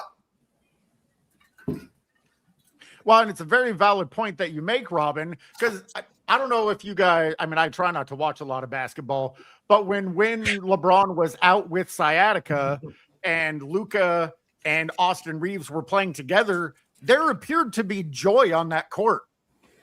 Yep. I was going to say the smiles, the energy, like the camaraderie between that team. And as soon as he came back, gone. Exactly. That's a great point, Cyberius. And AOH has put out video footage of the Lakers when LeBron James is not there. A high five. I mean, they look like the Showtime Lakers. They're having a good time. They're high fiving. I mean, they're doing all kinds of stuff. And it looks authentic and genuine. The problem when you look at LeBron James when he's having a good time with his teammates on the bench and they're playing bottle flip on the bench and they do these little things. Yeah, man, LeBron James is a good teammate. He has us over his house and we had a Halloween party at LeBron James' house. That's fake, guys. That is not true. That is not fake. You can't tell me that LeBron James loves his teammates and then we see Kevin Love having to go see a psychiatrist. It doesn't make any sense. But Robin, they memorized all those cool handshakes. Don't you think that handshake was enough for Kevin Love to, bring himself out of that deep pit that he was in and just realize that life was worth living? So hot take here, but something I'm surprised hasn't come up, at least in my opinion. Why hasn't anybody floated the idea of LeBron just taking his two sons and going to the Big Three League? Seriously. Bronny's so great, right? He's better than 95% of the league or whatever number he gave. Go to the Big Three. Go prop that up. Go play with your two sons. You love basketball. You love your family so much. Go play in a league that's still developing but has a lot of juice right now. Go lift that up. If you're not ring chasing no more, go do that. Or do you realize maybe I can't win there, just like the dunk contest? I don't want to enter something I know I can't win. Dude, they would be the fastest team eliminated in history. It would be box office, though. It's interesting that you bring that up, Speam. Now, I've never watched the Big Three, so I'm not going to sit here and act as if I know, all these intricate details about the league and how it's played and all that stuff. But I will say this, man. The Big Three needs to do something about guys like Deshaun Stevenson. They need to do something with guys like Michael Beasley. Right? These guys are out there making the Big Three, just look like a ghetto league, looking like a trash league. These guys are always fighting. They're always arguing. They're doing a lot of dumb stuff in the league. And it's like I said, to me, in my opinion, it's taking away from the league. Do you think that LeBron James is going to help lift up the Big Three? There's no freaking way. So I don't know if Ice Cube has a connection with LeBron James. And, maybe they've talked about him maybe playing there when he retired or something like that or any of these kinds of things. But to me, the league needs to get control of itself because, like I said, a lot of the highlights and the videos that I'm seeing on social media is not a good thing, man. So, Lance Stevenson and the other guy, Beasley, and some of these other guys that they have, it's every time you turn it on, it's a fist fight or an altercation. It's not basketball. So, again, man, I don't know what the Big Three is doing, man. So to bring in LeBron James and his two sons, to me, would be counterintuitive to what they're trying to do. Yeah, but maybe they'll get punched in the mouth a bunch. Then everybody wins. Everybody wins. You can't punch the king. The king. We all know everybody's scared of LeBron James. He's tough. You don't want to mess with LeBron James, man. LeBron James will get in your face and do nothing. I think we have some new supers, Cyberius. Yeah, we do. I was going to say I was just going to get to those. All right. Mr. Shanny 82 yet again. That video is blocking it. I'll try to read it. Interesting that you mentioned Nas. 93Z has an old video where he was at a Nas concert and got no attention. Yeah, he was there for attention, and literally everybody was avoiding him. It was actually pretty fucking hilarious. The man got booed at the Super Bowl. My God, think about who you gotta be and how you gotta be to get booed at a Super Bowl. Does anybody think that if Michael Jordan showed up at a Super Bowl and they put him on the big screen or they showed him, you think people booing Michael Jordan? And you don't even got to be a Michael Jordan fan or Bulls fan or basketball fan. But Michael Jordan would never get booed. He has never gotten booed. But LeBron James gets booed multiple times, multiple places. We saw that when we went to New York. They told him to get the hell out of there. Yeah, that's crazy to get booed at the Super Bowl. It really is. It is. Well, you know what would be? Go ahead, Cyberius. My bad. I'll wait. Oh, I'm just going to read this super real quick. Johnny Mac 23. Don't forget LeBron threw Kyrie under the bus when Kyrie was in unfair. Yep. I can't. Unfair trouble for just a simple retweet. Yep. Damn near got him blackballed. Yep. Yeah. Yep. That's a great one. Shout out to Johnny Mac 23 because Thank you, Johnny. No, go ahead. Yeah, I'm saying LeBron James had an opportunity to stand up for his friend, or supposedly his friend, but he didn't. It reminds me of the situation with Mahmoud Abdul-Rauf. and it was years ago, and I posted the video a while ago of Michael Jordan being asked they were asking Michael Jordan hard questions about Mahmoud Abdul-Rauf and him not coming out for the anthem. We all remember that time. And Michael Jordan did not say, next question, I have no comment. I got nothing to say to that. It's not my business. He answered the question tactfully. He answered it very classy, like Michael Jordan always did. And also, he stood up for Mahmoud Abdul-Rauf and said he should be able to practice any religion in this country. Because I thought this is America. Shouldn't you be allowed to believe and practice any religion you want? So for them to try to turn Michael Jordan, use that time and try to get Michael Jordan back into a corner and get him to slip up and say something, Michael Jordan stood 10 toes down and stood up for Mahmoud Abdul-Rauf, and he had no reason to. He didn't have to do that, but he was the face of the league, and he took the responsibility and that burden. And again, he made a great statement about Mahmoud Abdul-Rauf. He did not throw him under the bus. He did not say, I don't know what this guy's doing, man. We don't want guys like that in the league. No, he stood up for him and said he has every right to do this. This is America, and he should not be ostracized. He should not lose his job. But he also said this could cost him. Maybe it wasn't even Jordan standing up for the player. He was standing up for America and what America stood for. It was freedom of religion. Yeah. It was not founded on a You guys think specific that LeBron religion. James would ever be asked a hard question like that? You think LeBron James going to stand up because he didn't stand up for Kyrie Irving in that regard? And you're supposed to be one of Kyrie Irving's boys. Mahmoud Abdul-Rauf wasn't a teammate of Michael Jordan. He had no reason to be that loyal to him. So like you said, AOH, he took it even a step further and made it about America and what this country is supposed to be about. Robin, he couldn't even answer a question about a book that he was reading that was directly in front of him. You want him to answer something about any kind of social activism? And to your point, this is another reason I kind of want to see him go to Philly. Shout out to my boy 24 Rapture. We have a close friend that's from Philly. We make fun of him all the time. Those fans are vicious. And I'm wondering if that's part of the reason LeBron hasn't gone there yet, because they booed Donovan McNabb when he got out of the Super Bowl, and they threw batteries at Santa Claus. So what do you think they're going to do to somebody who fails all these championship promises? Look at Ben Simmons, shell of a man, right? I wonder if that's part of his hesitation with going to Philly, is those fans don't play with that. So now if I retire in Philly, okay, who am I going to be compared to? Because you think they're going to embrace him more than Allen Iverson? No.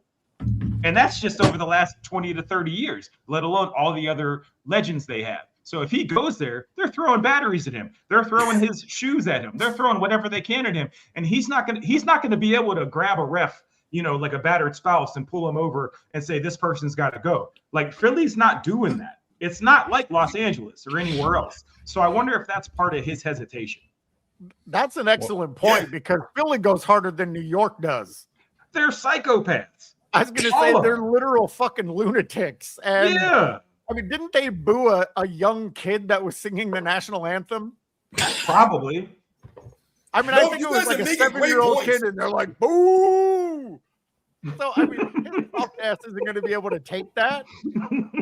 Right, so if he goes to Philadelphia, the Philadelphia fans are going to have to sell their integrity to cheer for LeBron James.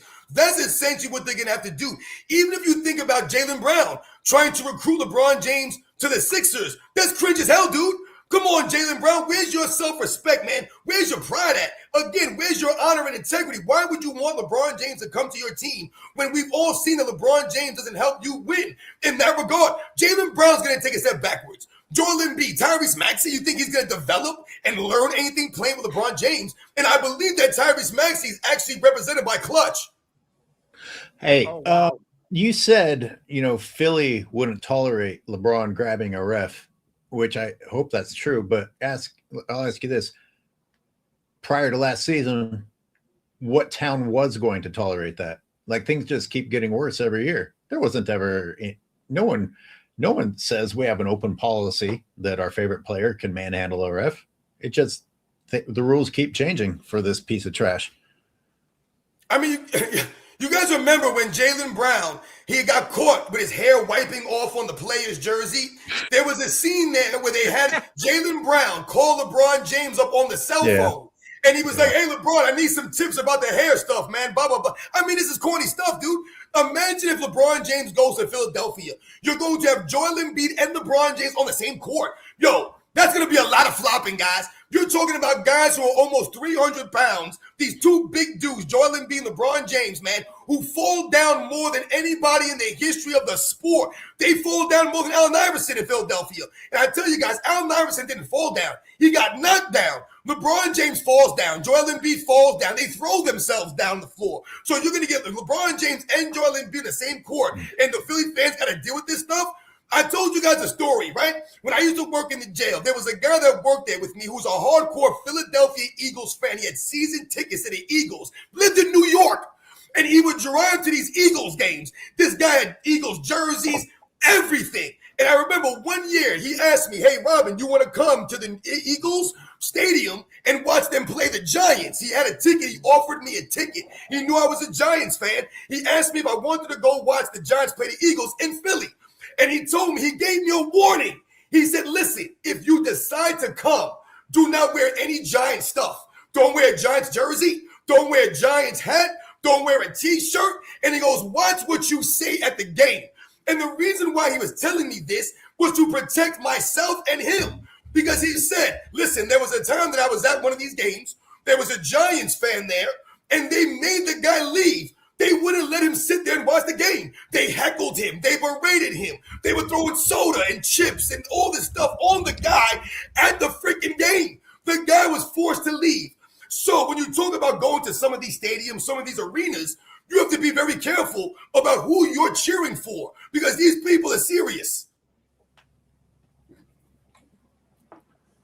Thanks everybody for the supers, by the way, and for all the comments. But thanks special for continuing to support with the super chats. Yeah, here, let me read this last one. NBA was better in the sands. Is the doc going to be called The Last Injection?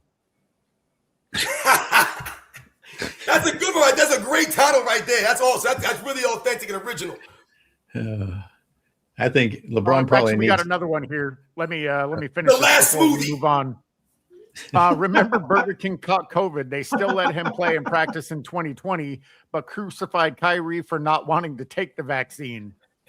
Actually, I didn't remember that LeBron got it. Oh, he did? Gracious.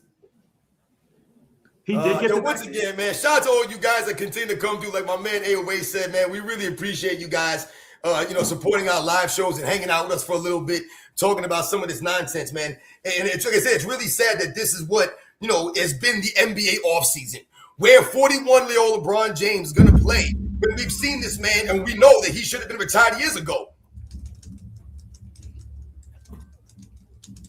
All right, I can't believe the itinerary that I just freaking read off for LeBron James this week. This man is never going to see his family ever again, and then talks about how he doesn't see his family. He's absolutely in love with AOH, himself. you never answered the question of whether or not you thought he was homeless or this was all pre-planned. Oh, I said on Sunday that based on history, based on LeBron's moves in history, he's already had the whole thing planned out, and this is nothing but drawing attention to himself. And then I admitted it's nice to think that he's homeless, and there's definitely evidence to make you think that he's homeless. So I'm tempted to think that, but I just think if I'm a pessimist, so the fact that I want him to be homeless tells me that no, it's probably not that good.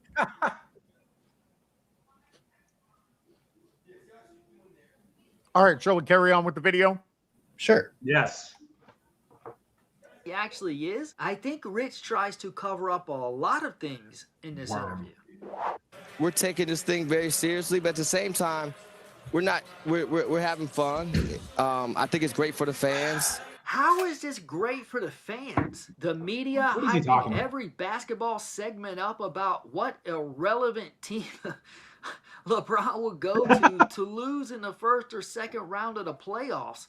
It's misleading fans. It's misleading the new generations of fans to tell them that this is what basketball is about. We didn't suffer through this shit in the past. No. How are you supposed to be a serious basketball player, by the way? How is a team supposed to prepare? Just if I want to go to a team, how am I helping them by hanging this over their head? for the next Yeah. 3 to 4 weeks. How are you supposed to build a roster? Like I said on Sunday, some of these guys are already at training camp. Yeah. LeBron, I mean, they're already developing chemistry. Right. That's just not good for fans. Listen, I'm a Pittsburgh guy, right? Steelers guy.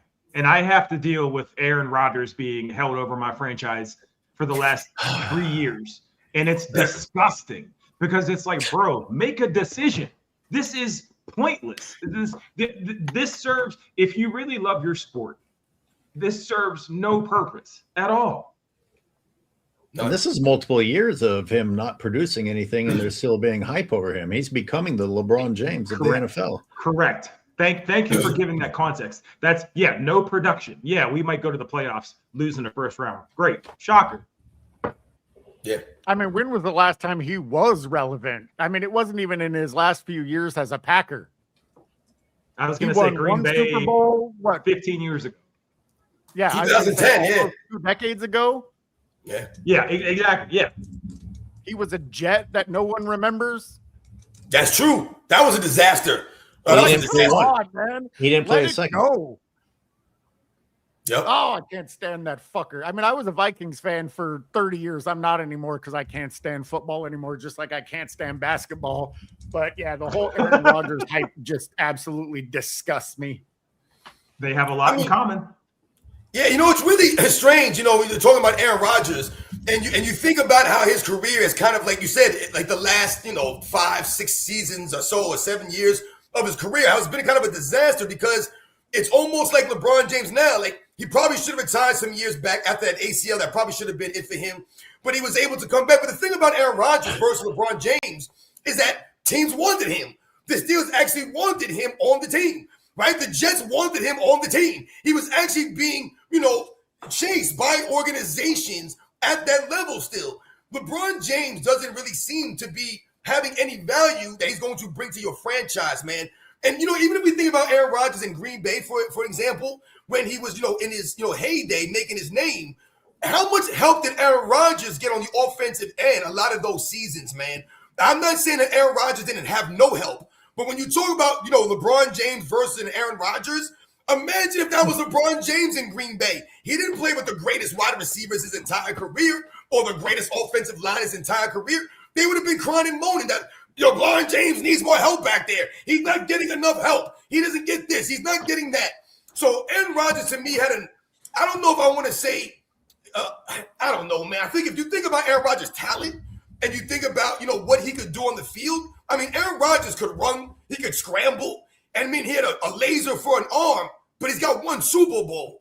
And we all know how hard it is to win a Super Bowl because NFL and football is the ultimate team sport. I mean, you need everybody doing their jobs at a high level to win a Super Bowl. But also the quarterback, right, has a lot of responsibility, and they have a lot of, impact on what happens in a game.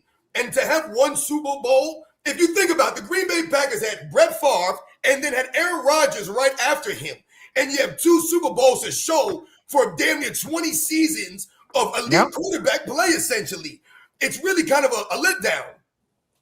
This is why the whole GOAT conversation is laughable, because I don't know if there's a bigger Tom Brady hater than me, but when you used to hear the GOAT conversation come up and you would hear Tom Brady's name mentioned with LeBron James's name for whatever crazy reason is out there, it used to infuriate me because Tom Brady has more rings than any franchise in a sport where it's by far the hardest to win.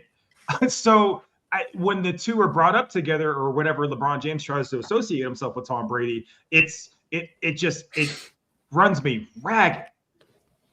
You know what he's going to do? LeBron's going to go down to the G League, and they'll just spin it as Michael Jordan never did this. Jordan couldn't have done this. He's going to win at a high level in the G League. Right. Well, Jordan never won that in-season tournament. Don't forget. Yeah, I know. Just add this to the list of LeBron accolades that Jordan can't do. Right. Speam, what was that meme or whatever that you had about LeBron in the WNBA? Oh, yeah, here, he's going to transition so he can get Female Athlete of the Year at the 2026 ESPYs. Jeez. Goodness gracious. Stranger things have happened. Have they? Yeah. I don't know if that's offensive to anybody. It shouldn't be. All right. I mean, did Aaron Rodgers ever get accused of using like PEDs? Did Aaron Rodgers ever get accused of cheating the game? I don't remember people talking about, some of these players like this. But this is what we've seen LeBron James do. No one ever is going to associate an Aaron Rodgers with tearing down the NFL or making the NFL worse. Even when we talked about, Tom Brady's comments last year. And the thing that I had a problem with Tom Brady is that Tom Brady made remember they were talking about the GOATs of sports. And Tom Brady went down a laundry. This man was mentioning swimmers. He was mentioning track and field athletes. He went down a laundry list of players that he considered the GOATs of GOATs. Never mentioned LeBron James. Never mentioned him. And then you remember a couple weeks later when he was there with LeBron James, he had to say, LeBron James is the greatest of all time. Anytime these guys get around LeBron James, they flip-flop it. Well, Robin, I think you can attest to this because I'm not being sarcastic when I say this. You're by far one of the most motivational people I've ever had the pleasure of meeting, right? Whenever you watch a motivational montage, like a Motiversity montage on YouTube, right? Who are the athletes you see? You see Jordan, you see Brady, you see Tiger Woods. Very rarely do you ever see in a motivational video, do you ever see a LeBron James quote or a LeBron James highlight or anything? So again, going back to the sneakers talk, the people will tell you who they think their GOAT is by the content that is released. So if I want to go be motivated by something, if I want to go watch a hype up video before I go lift or something like that, I promise you, I'm going to see more Tiger Woods highlights in a motivational video than I will a LeBron James video. LeBron's speeches are complaints and excuses. Well, I know. But even then, he is just taking sound bites from somebody else and regurgitating them. Anything dealing with actual original thought or work ethic comes from some person that we consider the GOAT. If it is just going to be a hashtag or some cliche or things of that nature, you can promise it's going to come from LeBron James within the context of a video. It's clear as day. That's true. You're right. No, he don't motivate anybody. No. I've never heard anybody say, yo, man, that motivation, man, LeBron James give me that motivation. Think about this whole Last Dance documentary that people have been talking about that LeBron James is going to try to maybe copy. It's never going to be on the same level because it wasn't just about cameras following Michael Jordan and recording all of these things behind the scenes that we didn't know about back then. It was about the journey that they were on. This is on the 6 championships. This is 2 3-peats. This is them talking about being pushed and forced out of the organization.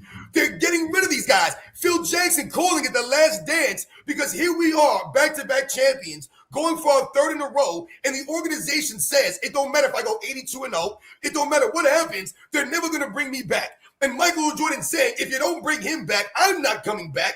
And these people saying, all right, no doubt, we don't care about this stuff. We're going to sacrifice everything you've done for our organization because we just want to go in a different direction. It's never good. LeBron James don't got none of this going on. He's not in the midst of winning multiple championships. He hasn't won a legit championship, in my opinion, ever. I don't respect any of his championships, the way he went about this stuff. So even if he has camera crews film him, going around and filming all this behind-the-scenes stuff, it's not going to come across as authentic. Well, no, there's no Cyberius, way. Just a heads up, Angry Old Hoops said he had to step away. Something about oppressing further marginalized people, but he said, hey, bitch, I didn't leave yet. So oh, you're still there. Oh, okay. And I sent that message to the guy who's the host, not you. No, Robin, you're absolutely right. Because the thing was, program. The Last Dance was filmed to highlight the adversity that they were going through, the challenge that they were facing. It wasn't about self-aggrandizing and it wasn't about self-promotion. Had they lost that finals, I still think that documentary gets made because it was about the challenge. It was about overcoming. And it was, like you said, it's the 3rd chip in a 3-peat of a back-to-back 3-peat. Right. It is something that has never been done before. There's no way. I just don't understand how the documentary is being made. There's no way that it ends well for anybody. It doesn't end well for the production company that makes the documentary. It doesn't end well for the director of the documentary. It certainly doesn't end well for LeBron. There's no way that they can spin it. It doesn't matter how much they edit it. Yep. It doesn't matter the narratives or lies that they spin. It's a hack job that will end as a hack job. There's no other way it can be represented. Right. Because I did a video on this, Uncommon did a video on this, and we were highlighting in it. Imagine all of the things you have to fucking ignore that you cannot address. Right. You can't talk about the PED allegations. You can't talk about all the super teams. You can't talk about all the finals losses. You can't talk about all of the negative accolades that he's accumulated with all of his longevity, as far as missed shots, most missed free throws in the finals, most lost games in the finals. There's so many negative aspects of it that they can't touch on while making LeBron look good. So what's the fucking point in making it? Like, I just don't understand. I think they're aiming for something that they're going to miss and that's going to end up being a failure. But I mean, I guess, again, that's just the story of LeBron's career. I hate to match AOH's pessimism here, but I mean, they're already doing that, Cyberius. Every shortcoming that you just mentioned, fanboys don't care. They don't care about the PED allegations. They don't care about the losing record in the finals. They don't care about the clear manipulation. So once this documentary comes out, as long as it's pretty enough, as long as the CGI is great enough, as long as his hairline is crisp enough, that's all they're gonna Bingo. see and care about. Speam's actually nailing it. That's the basis of the video that I recorded this morning. Is like, if you're appealing to a certain audience, it doesn't matter. Leave out what you want and make up what you want. And that's why the documentary, if they do one, will never be seen the way it was. Listen, if LeBron James fans feel a certain way they want to watch, that's great for them. But remember, when The Last Dance came out, right, what was going on in the world? You had COVID going on. So it actually ended up being a perfect timing situation. Everybody was locked at home. People were in lockdown, just sitting home, having nothing to do. And what happens? Michael Jordan, the Bulls, come and save the day. They give you some, you know how many times I saw people talking on social media about how they couldn't wait for the next episode to come out? People were looking forward to this stuff. If you remember, during The Last Dance, what was one of the big storylines? How old the team was. That final season, to this day, the oldest team to win a championship. So when you talk about, being on fumes, Cyberius, you're on the money here. These guys were old as hell. They were going for a three-peat. So this is deep playoff runs, consecutive seasons at that age. You're dealing with attrition. All meanwhile, Michael Jordan didn't miss a single game during this run. How many games LeBron James missed? What are they going to do for all the games that he's missed? Is he going to do a Last Dance documentary this season and then play every single game because they're filming him now and they're recording all this stuff? When they talked about Steve Kerr, I remember hearing people say, oh, Michael Jordan said that to Steve Kerr before that shot because he knew the cameras were on him. That's one of the dumbest things I ever heard in my life. So you're telling me that Michael Jordan knew the scenario that was going to play out the way it did? No, Michael Jordan saw something during the game. And he literally said, listen, be ready. If they double team me, I'm coming to you. And Steve Kerr said, I'll be ready. And what happened? The rest is history. But he understood what the Utah Jazz were trying to do to him in the moment. And he let his teammate know, listen, man, I'm coming to you. Why? Because I believe in you. It's true. I mean, regardless of how it plays out, I mean, like, fanboys are going to like it, sure. Modern NBA fan apologists are probably going to like it, sure. But the reality is the majority of people, like, they don't get to choose who they release it to. They can choose who they make it for, but they don't get to choose who they release it to. So if they put it on Netflix where hundreds of millions of people can watch it, which if you look at like the numbers for The Last Dance, it's probably one of the most streamed documentaries on Netflix ever. Yeah. That's not going to happen for LeBron. Nope. It's not going to be a measure of success. It's just like the starting five that we were talking about. It lasted 2 seasons. It disappeared because nobody gave a fuck. It's going to be the exact same thing. It doesn't matter who they make it for. What matters is who watches it and the backlash of those people that watched it. Because they can pretend they don't care about narratives or about reviews. They can pretend they don't care about feedback, but they do because they constantly address it. Right. Well, what's even scarier than that is, do you guys remember when Netflix dropped that Redeem Team documentary? Yes. LeBron James's face was on the cover of all of that, like the entire thing. So even if his documentary doesn't sell, which we know it shouldn't, he'll just co-opt whatever success his camp can come up with that he can attach himself to.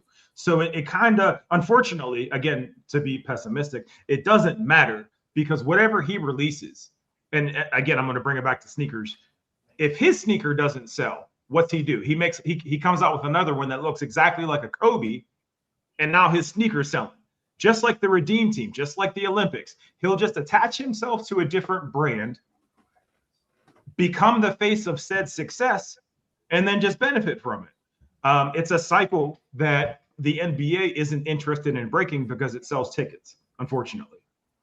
And Speam, it's interesting you bring up the Redeem Team documentary. And what's funny about the Redeem Team, what we learned, from a lot of this stuff, we learned that LeBron James had a babysitter and Jason Kidd who was supposed to keep an eye on him and all the things because they weren't sure that LeBron James was mature enough to be on the Redeem Team. We also heard that they didn't want LeBron James originally on the Redeem Team.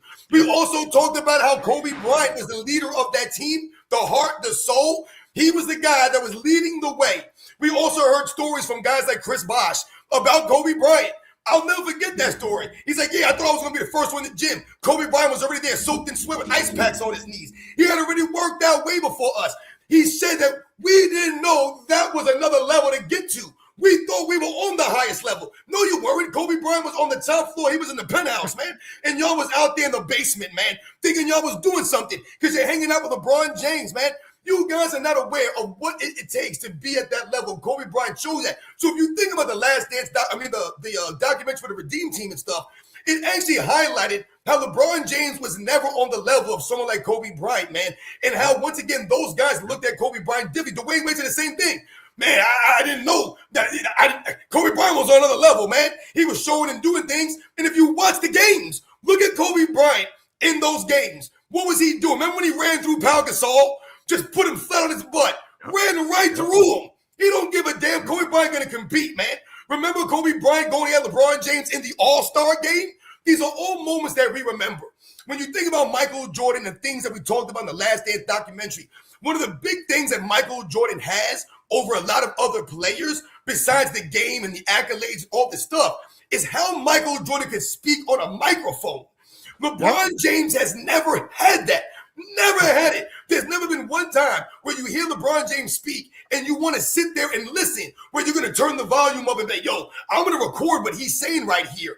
I could listen to Michael Jordan talk in a microphone over and over and over again for hours and hours because Michael Jordan always spoke a certain way. LeBron James lies on the microphone. He continues to promote and pump himself up. So the only reason why I think that a LeBron James documentary might be seen more than we would think it would be seen is because there's going to be a lot of people that are going to watch it so that we can make content off of the nonsense that they omit from there, the lies that they don't put out. Like you said, Steve, they're going to try to spin all these different narratives, and we're going to expose this stuff. For sure. Well, and I think a lot of fans that aren't content creators are going to watch it because it's going to be bad, and we know it's going to be bad. Yep. You know people are going to be posting clips, of this stuff, all the lies. I mean, because think about it, a documentary on LeBron James is going to be nothing but lies and narratives. That's all it's going to be because that's all LeBron James' career has been. This is why, to this day, I mean, think about when The Last Dance came out, guys. There were people making content because they couldn't believe the stories that were coming out of The Last Dance. People had no clue. What we were trying to explain to people, we used to always say, if you weren't there for it, you're never going to get the true feeling of it. And when people watch The Last Dance, people who were born way after Jordan the Bulls had done their thing, people were in awe. They were in shock about what the Bulls were doing, what they were dealing with, how they did it. I mean, people couldn't believe this stuff. But Robin, also think about the nature of a documentary, right? Like one of the things that we love about the Last Dance documentary is it gave us insight into things that we had never seen, never experienced, or had no exposure to, because that's what the world was. Now everybody knows everything about everybody, specifically LeBron James. We know every component of his life, whether we want to or not. So what is a documentary going to show me about him that I haven't already seen and been able to deduce for myself how he is? Are you going to show some exclusive Taco Tuesday that I wasn't privy to, where he and his family, sat around the table and talked about things that I'd never seen? Because I've already seen all that, because he's the first person to show you all that. So what is the point of a documentary from somebody who already shows me everything about their life? One of the great things about, again, Jordan's documentary is like, I never heard these things. I didn't know he felt this way, because he just played basketball. Like, that's why it was insightful. That's why it was this unique piece of his life. What are we getting from a documentary that's unique about LeBron that we haven't already seen? That's a great point, Speam. You're right about that. The way things are covered now, it's a little bit different, as far as what, the things that were about Michael. But I mean, think about this, for example. What have we heard about Michael Jordan? I've heard many times people say, oh, I wish we had video footage of Michael Jordan in practice. Practice. I remember BJ Armstrong saying, damn, I really wish we had film of these practices, man, because you guys have no idea. I've heard these guys say that some of Michael Jordan's greatest moves were in practice. Absolutely. So Michael Jordan wasn't just saving his highlight moves for the on-court game, for his own fame, his own gain. He was using the moves that he would normally try to do in practice. So much so that guys are like, I wish we had video footage of these games, because the moves that Michael Jordan was doing at some of these practices was insane. And you never hear those kind of stories from LeBron James side of things. People talked about how the practices were sometimes harder than the games. Yeah. That's called preparation, ladies and gentlemen. That's how you have your team prepared for situations. When I was in the military and you're training for something, the training has to be as difficult as it can be. It has to be as close to a live situation as possible. That's the only way you're going to be prepared for a life and death scenario. You get lollygagged through practice, through training. It matters, and you have to train over and over and over again. Why? So that it becomes second nature. Michael Jordan, the Chicago Bulls, they practice and train so hard, lifting weights. Think about the camaraderie he built with the Breakfast Club. All this is going to help the Bulls on the basketball court be a better team, have more consistency, more cohesion on the court. So these guys, Dennis Rodman, Ron Harper, all of these guys, Scottie Pippen, they were all part of these workouts, which helped push them and make them a stronger unit, man. LeBron James has never done those kinds of things for any of the teammates. You never hear legendary practice stories about LeBron James. You hear the opposite. The team doesn't practice that much. This year, you heard JJ Redick said we have to stop shoot around because LeBron James is 41 years old. I mean, this is laughable. Did they stop shoot around for the Wizards? Did Michael Jordan shut it down because his knee was all jacked up? Did he walk around on defense because he was playing on one leg? No, he played and gave the max effort. He gave everything he had, which is why he ran himself into the ground the way he did. I mean, the beauty part of The Last Dance to me, and I've seen it more times than I'll even admit, is it showed the good, the bad, and the ugly. It wasn't just a glaze fest. It wasn't saying, look how great I am. It wasn't just highlighting, I won a three-peat and a back-to-back three-peat. It was Jordan allowing people to see the dark side of him. It was him allowing people to accuse him of being responsible for his dad's death. Yep. He didn't have to include any of that because he had, essentially as the executive producer and, and the main star, the ability to have final edit. To say, I'm not going to include this. I'm not going to include this. And he was humble enough, but also genuine enough to the fans as he was throughout his entire career to say, this is what people need to know. And one of the most meaningful moments in the entire Last Dance to me was when he said, I never asked anybody to do anything I wouldn't do myself. Yeah. So regardless of whether or not people think, oh, he was such an asshole, he was a tyrant, he punched Steve Kerr in the face. I genuinely believe Jordan would have wanted somebody to punch him in the face if he was acting the same way. That's a great point, Cyberius, and that was one of my favorite parts of the documentary as well. I mean, a lot of us have favorite parts, and quotes from Michael Jordan. Yeah, that's you because you never won anything was a great line of that Michael Jordan said because it's factual. You have to remember when Michael Jordan said, "Listen, people might see this and they're gonna think that I'm a tyrant." Right? So that's part of the sacrifice that Michael Jordan made. He made the sacrifice to come across as maybe an a-hole or to be that guy. Why? Because he wanted to win. So he understood to win at that level, he had to sacrifice maybe his image, how people might feel about him 10, 20, 30 years down the road, where you have these clowns that never played sports before telling you, yeah, LeBron James is a better teammate than Michael Jordan. Look, he punched Steve Kerr in the face. And then you listen to what Steve Kerr says about that interaction. And then you find out the story behind the practice, how Michael Jordan was on the other team playing with the second unit, and Phil Jackson was trying to provoke Michael Jordan. He was trying to instigate a situation there.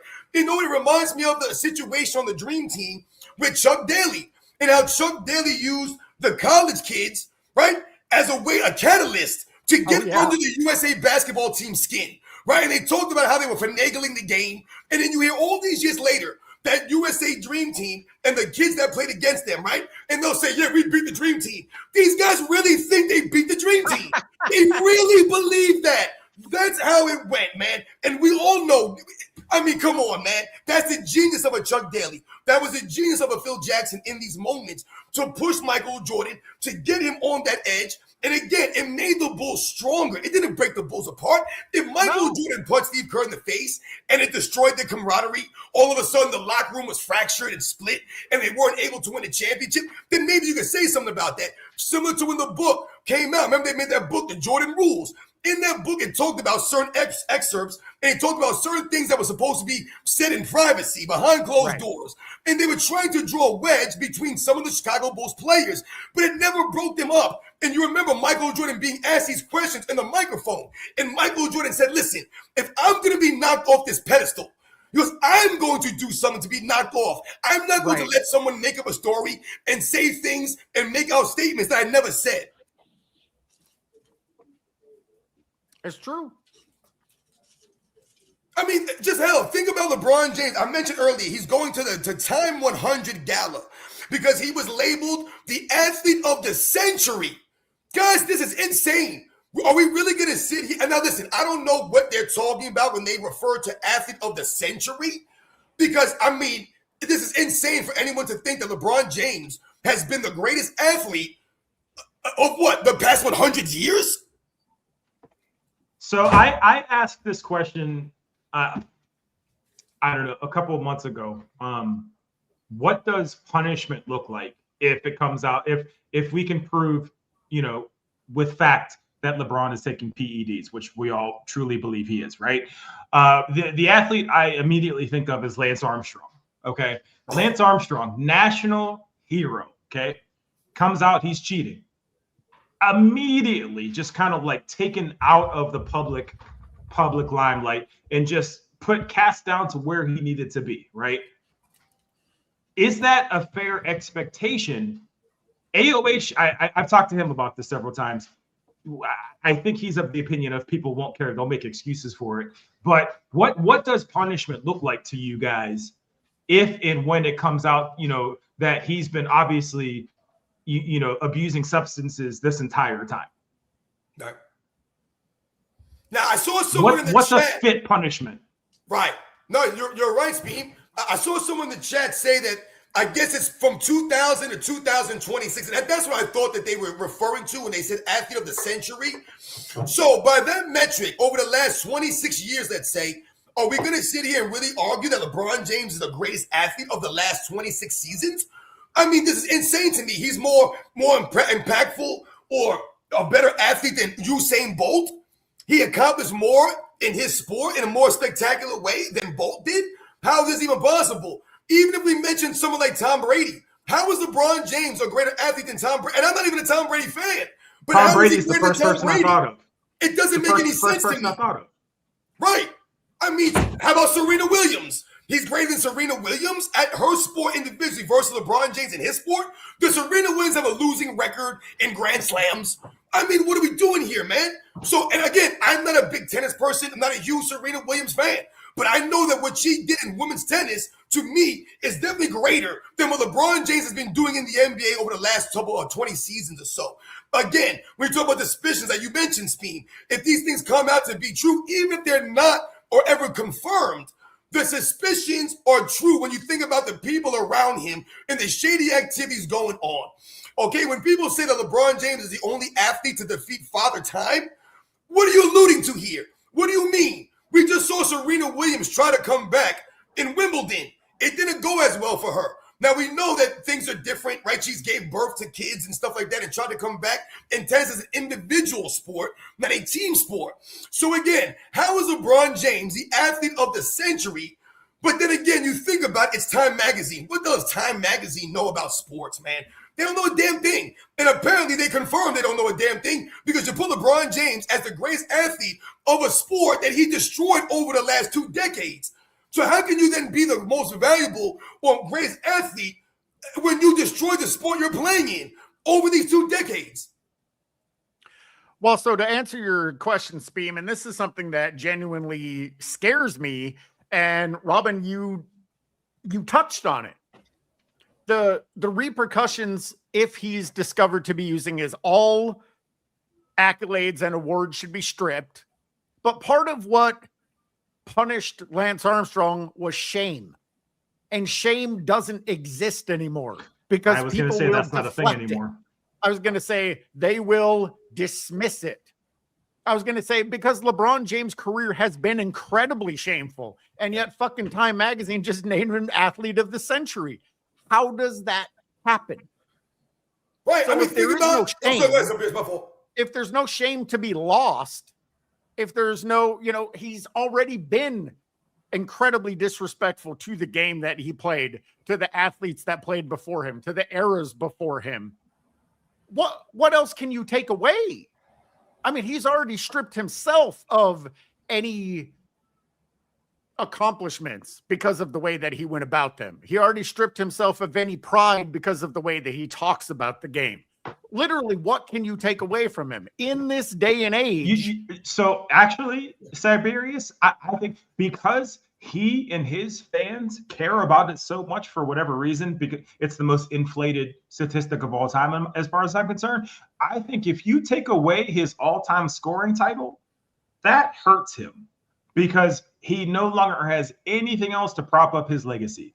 Because everybody knows, anybody with common sense knows that the ring argument's been out the door for the last 12 years, right? So the only thing you can say is, well, all-time leading scorer. You take that away, he has nothing as far as I'm concerned to begin with.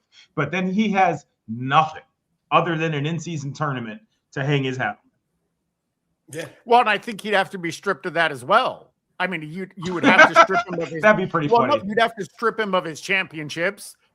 Yes. I mean, if he's found out, because they wouldn't be able to say, well, he wasn't on it, for his first ring, but he was on it for his second ring. So we'll let him keep the first one, but not the second one. They're not going to fucking dice it up like that. They're just he'll be 0-10. And that's another one of the things that's constantly highlighted about him is, oh, well, he made it to 10 finals. Well, who gives a fuck when you lose 60% of them? Right. Who says the Bills are one of the greatest football teams of all time? Nobody. No one. It's funny that you say that because that's one that I highlight all the time. Are the Buffalo Bills touted as one of the best football teams ever, and they made it to 4 Super Bowls in a row but lost 4? No, they're a fucking joke. No, it doesn't even come up. And they were another stacked team, and I'm like, they did it in a legitimate way. But I mean, Andre Reed, Thurman Thomas, Jim Kelly, like, come on, man. That team was stacked, and they still lost. Right. Yeah, no, it's really sad. Like I said, when you think about him being labeled as the greatest athlete of the century, when he's lost more than he's won, when he's taken away from the league, when you can't name a single thing he's done to lift up the league, when he's continued to not take any pay cuts, ask for max money, lollygag, walk around. I mean, listen, we just mentioned Tom Brady before. And we all know that Tom Brady played in the NFL for a long time, man. And we all know about his career. But if Tom Brady would have lollygagged the way LeBron James was lollygagging over the last several seasons, he would have never won that Super Bowl with the Buccaneers. He would have never won half them Super Bowls. But when you think about what these guys were doing and the work that they put in to be prepared, to be ready for these moments, and then raising their level of play more often than not, did Tom Brady lose Super Bowls? Absolutely, he lost Super Bowls. But he didn't lose more than he won. And in a lot of those Super Bowls, Tom Brady had to make moves. He had to make plays for the New England Patriots. And again, we're talking about football versus basketball, which are two completely different sports as far as the impact that one player can have. A LeBron James on that court. So when you're talking about the athletes that have played in all these sports over the last 26 years, how is LeBron James greater than Alex Ovechkin, for example, who still continues to play hockey at a high level? Right? Remember a couple of years back, I think maybe it was last year before, they were trying to compare LeBron James at 40 to Alex Ovechkin. And remember, PK Subban was offended by this. And he was like, listen, don't ever compare LeBron James to someone like Alex Ovechkin and the sport of hockey and what he's dealing with in that sport and the way he goes about that sport versus LeBron James. He was offended by it.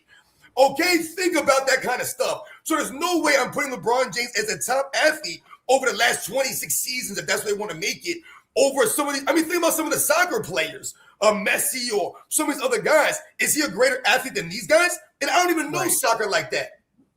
Yeah. Well, so well, AOH, nobody's mentioned Bo Jackson. Go ahead. And I saw AOH said something, but I wanted to say nobody mentioned Bo Jackson. And that's an easy argument right there. Well, like I said, they're talking about 2000 to 2026. Oh, so okay, gotcha. Bo Jackson, obviously that would be before. But it's, like I said, it's sad that of all the great athletes in all the sports over the last couple of decades here, we go to the default LeBron James as the guy. Like, to me, that's an insult to all the other athletes behind him.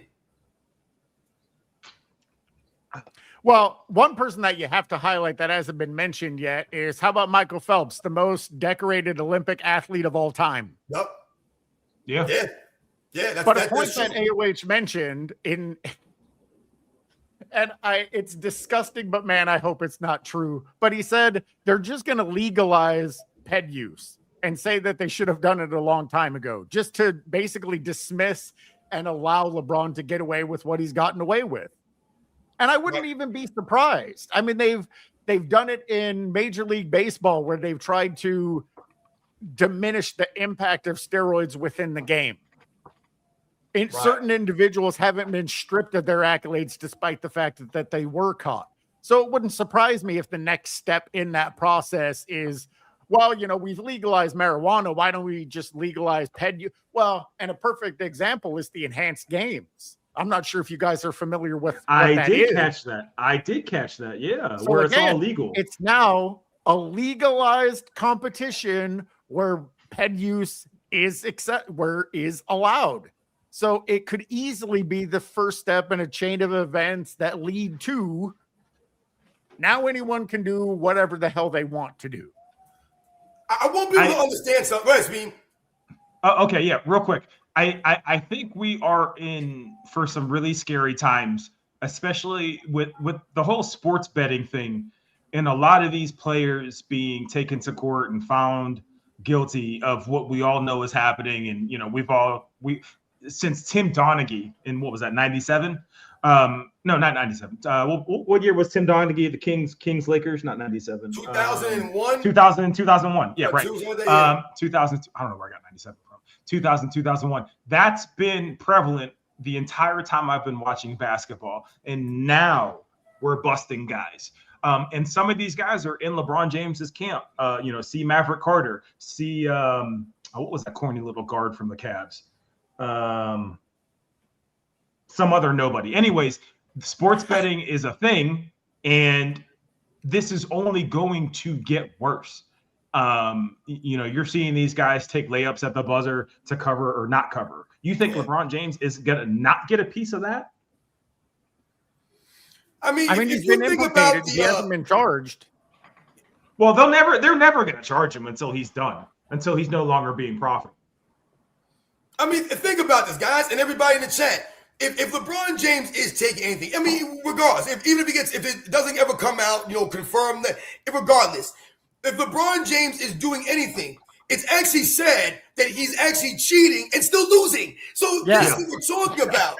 Like, I saw some people in the chat talking about Major League Baseball in the 90s and how everybody was taking steroids and all this stuff. The separate or the difference between Major League Baseball and what was going on in the 90s is that uplifted the game. If anyone remembers 90s baseball, it was insane, guys. People couldn't wait to turn on the TV. You wanted to see what Mark McGwire was going to do. You wanted to see if Sammy Sosa was going to hit in the home run. You wanted to watch Barry Bonds go out there and bang a home run, man. Those guys were lifting up the game. It might sound crazy, but the steroids actually helped Major League Baseball, man. The problem same thing with Lance Armstrong. Won 7 back-to-back. Yep. He made the Tour de France popular.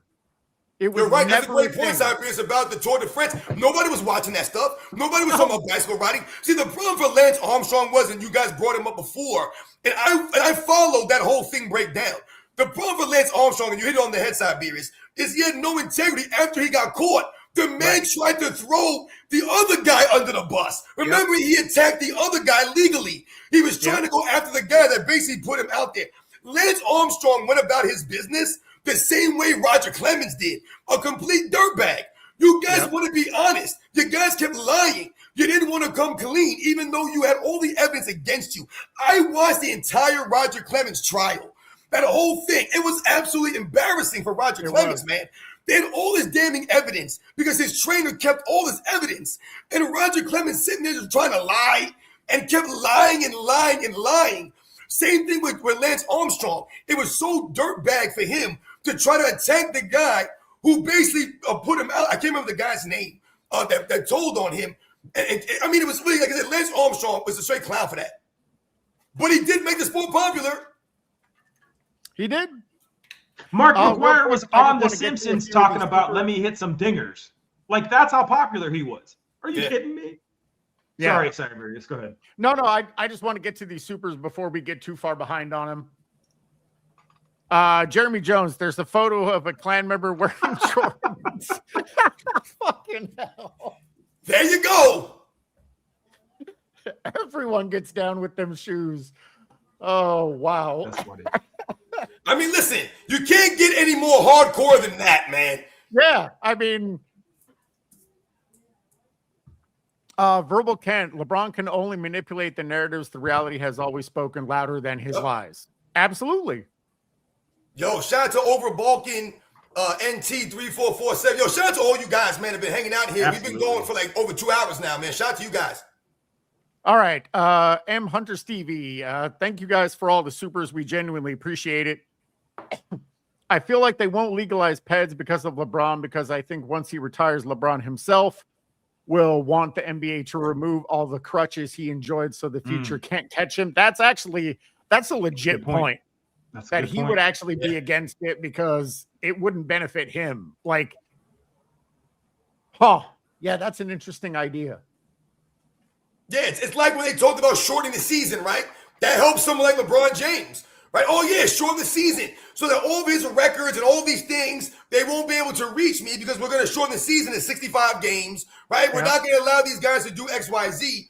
So, you talk about LeBron James and all these things. I said, it's really funny that he had all these advantages throughout his career. The trades, the free agents, the free throw help, right? The lack of officiating standard. He could travel and carry and offensive foul guys. You can take all these chemicals and you still lose more than you win. How is that possible, guys? That's insane. I made a video about that, about how he's failed on such an epic level. I mean, only winning 17%. He has a 17% win rate for championships for his career. The longer he plays, the continue it's going to go down. They try to put him as the greatest of all time above Jordan, who has a 40% win rate. Yep. If it comes to fruition that he is cheating, the fact that you were that fucking terrible while stacking the deck in your favor with teams and using performance-enhancing drugs, and you still can't win. Yep. While also being 6'8", 6'8", 270. For all intent and purpose of the argument, whether it's PED or not, being generally a better athlete than everybody else on the court. and you still can't pull it together to win more than you've currently won. I mean, I want people to understand something. Barry Bonds is still regarded as arguably one of the greatest hitters in Major League Baseball history. He's argued as one of the greatest players in Major League Baseball history. And I've said many times, Barry Bonds has almost 2 Hall of Fame careers. They try to tell you that LeBron James has, 3 Hall of Fame careers. Oh, he's got a Hall of Fame career in the first in Cleveland, a Hall of Fame career in Miami, and a Hall of Fame career in the second in Cleveland. But Barry Bonds was a legit 2 Hall of Fame careers. If you look at his Pittsburgh years, before any suspicions, Barry Bonds was legit. He played the field. He could run the bases. He could hit the ball, Barry Bonds. Barry Bonds is 7-time MVP. 7 freaking MVPs of Barry Bonds, y'all. So when you talk about the suspicions around someone like Barry Bonds, man, at least that man was out there performing, and he was actually out there getting MVPs. And it got to a point that Barry Bonds was so deadly behind the plate that they never even pitched to the man. They wouldn't even pitch to the man. I mean, it's insane. Robin, there's a Hall of Fame career between Michael Jordan and LeBron James in terms of accolades. That's something that people do not talk about. The difference between their careers is a whole Hall of Fame career in itself. Yeah. And Barry Bonds played.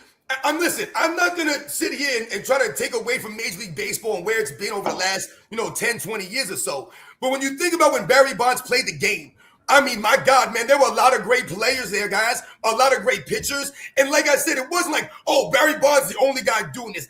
All them dudes were doing it. And like we said, that actually lifted the game up. I'm not condoning steroids or any of this kind of stuff. You guys know I'm into health and fitness. I would never condone this stuff. But the facts remain. You can't just single out Barry Bonds, who became the poster child for the steroid era, when everybody or a lot of the guys were doing stuff. And Barry Bonds, like I said, these guys were lifting the game up, man.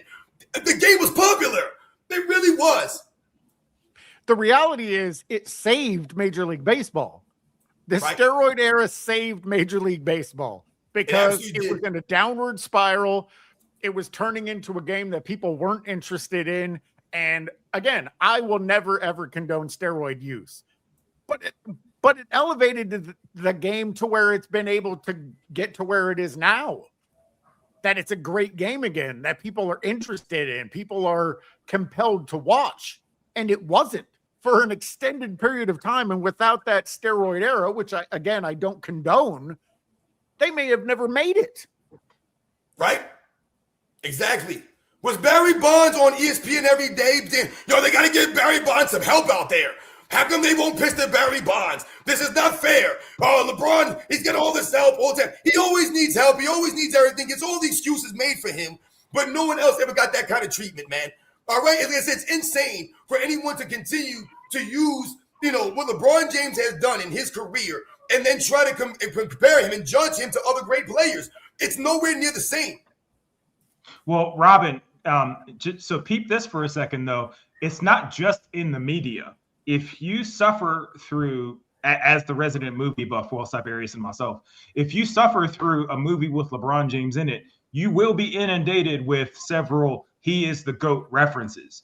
So, and those are all movies that are made by he and his studio. So, if you watch House Party, for example, right, you think there's no reason to ever have basketball mentioned, but best believe by the end of the movie, he plays the dude one-on-one for some reason. You watch a movie like Trainwreck, you think there's no reason to have basketball in this movie, but you better believe he's in it and he plays the main character one-on-one. There's always reference to basketball within the context of his media, and they align it with GOAT references because they know that any serious basketball fan will tell you that that's wrong. But if you tell the general audience that he's the GOAT, if you tell the Space Jam: A New Legacy watcher that he's the GOAT, if Bugs Bunny says it enough, well, then maybe the kids will believe it, right? So it's not just there. And it's actually kind of interesting because I know Kawhi Leonard's in trouble for his whole thing with, what's the name of that company, that shell company, Aspire or whatever? Oh, yeah. The irony is, I still believe to this day that Anthony Davis got paid being in Space Jam: A New Legacy under the table, so that way he could make more as a Laker, because he's in that movie. He was a clutch agent. He was signed to Clutch at the time. I still think that's how he was able to get more money, but also keep the Lakers under a certain cap. So it's really interesting that Kawhi Leonard's being kind of put through the ringer. You know what I mean? Hey, Speam, you know what's funny? You brought some really great points up there about the references to basketball in some of these movies. Now, I've never seen House Party or Trainwreck before, but when you think about the Space Jam thing, one of the stories I heard that came out of the LeBron James Space Jam remake was that behind the scenes, they had a shooting contest, a competition. And LeBron James supposedly lost a shooting competition, like a horse challenge or, a around the world type of shoot around, to a female that was working on the set, right? Yep, I remember Supposedly this woman beat him in a shoot around. Now, we all believe that, right? You believe a story like that. What are the stories that you remember hearing about Michael Jordan during the Space Jam that he made? Remember, they made a dome, the Michael Jordan Dome, during that filming. And what are the stories you hear from guys like Reggie Miller that played at that dome? They talk about the competition, the kind of games that were going on there. So when you think about some of the things that Michael Jordan's been a part of, the quote-unquote stories, the behind-the-scenes stuff, none of this stuff ever works out in LeBron James' favor. Did anyone check to see if Ice got AOH? We haven't heard from him in a minute. No, AOH he'd be out there hiking in the woods, man. He might have been attacked by a coyote or something, or a mountain lion out there.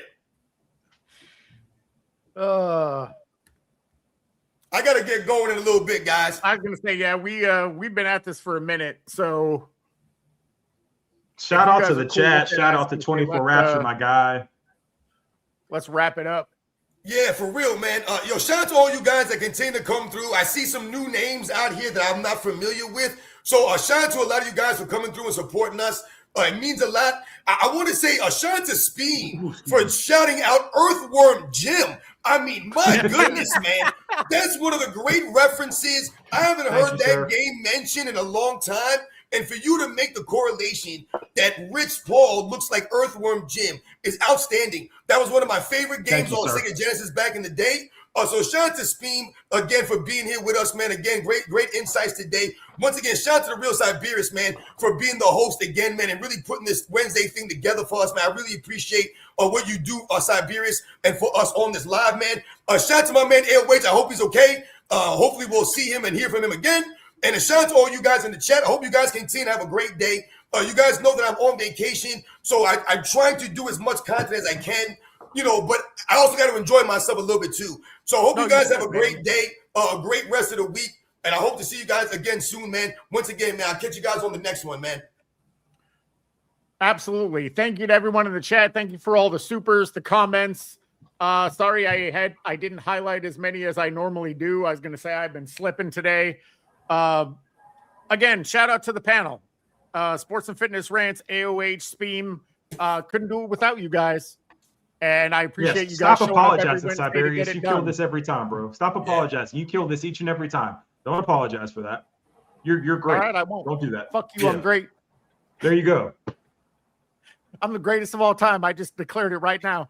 All right. That's all it takes. I'll see you guys next week. All right, man. Deuces. Peace.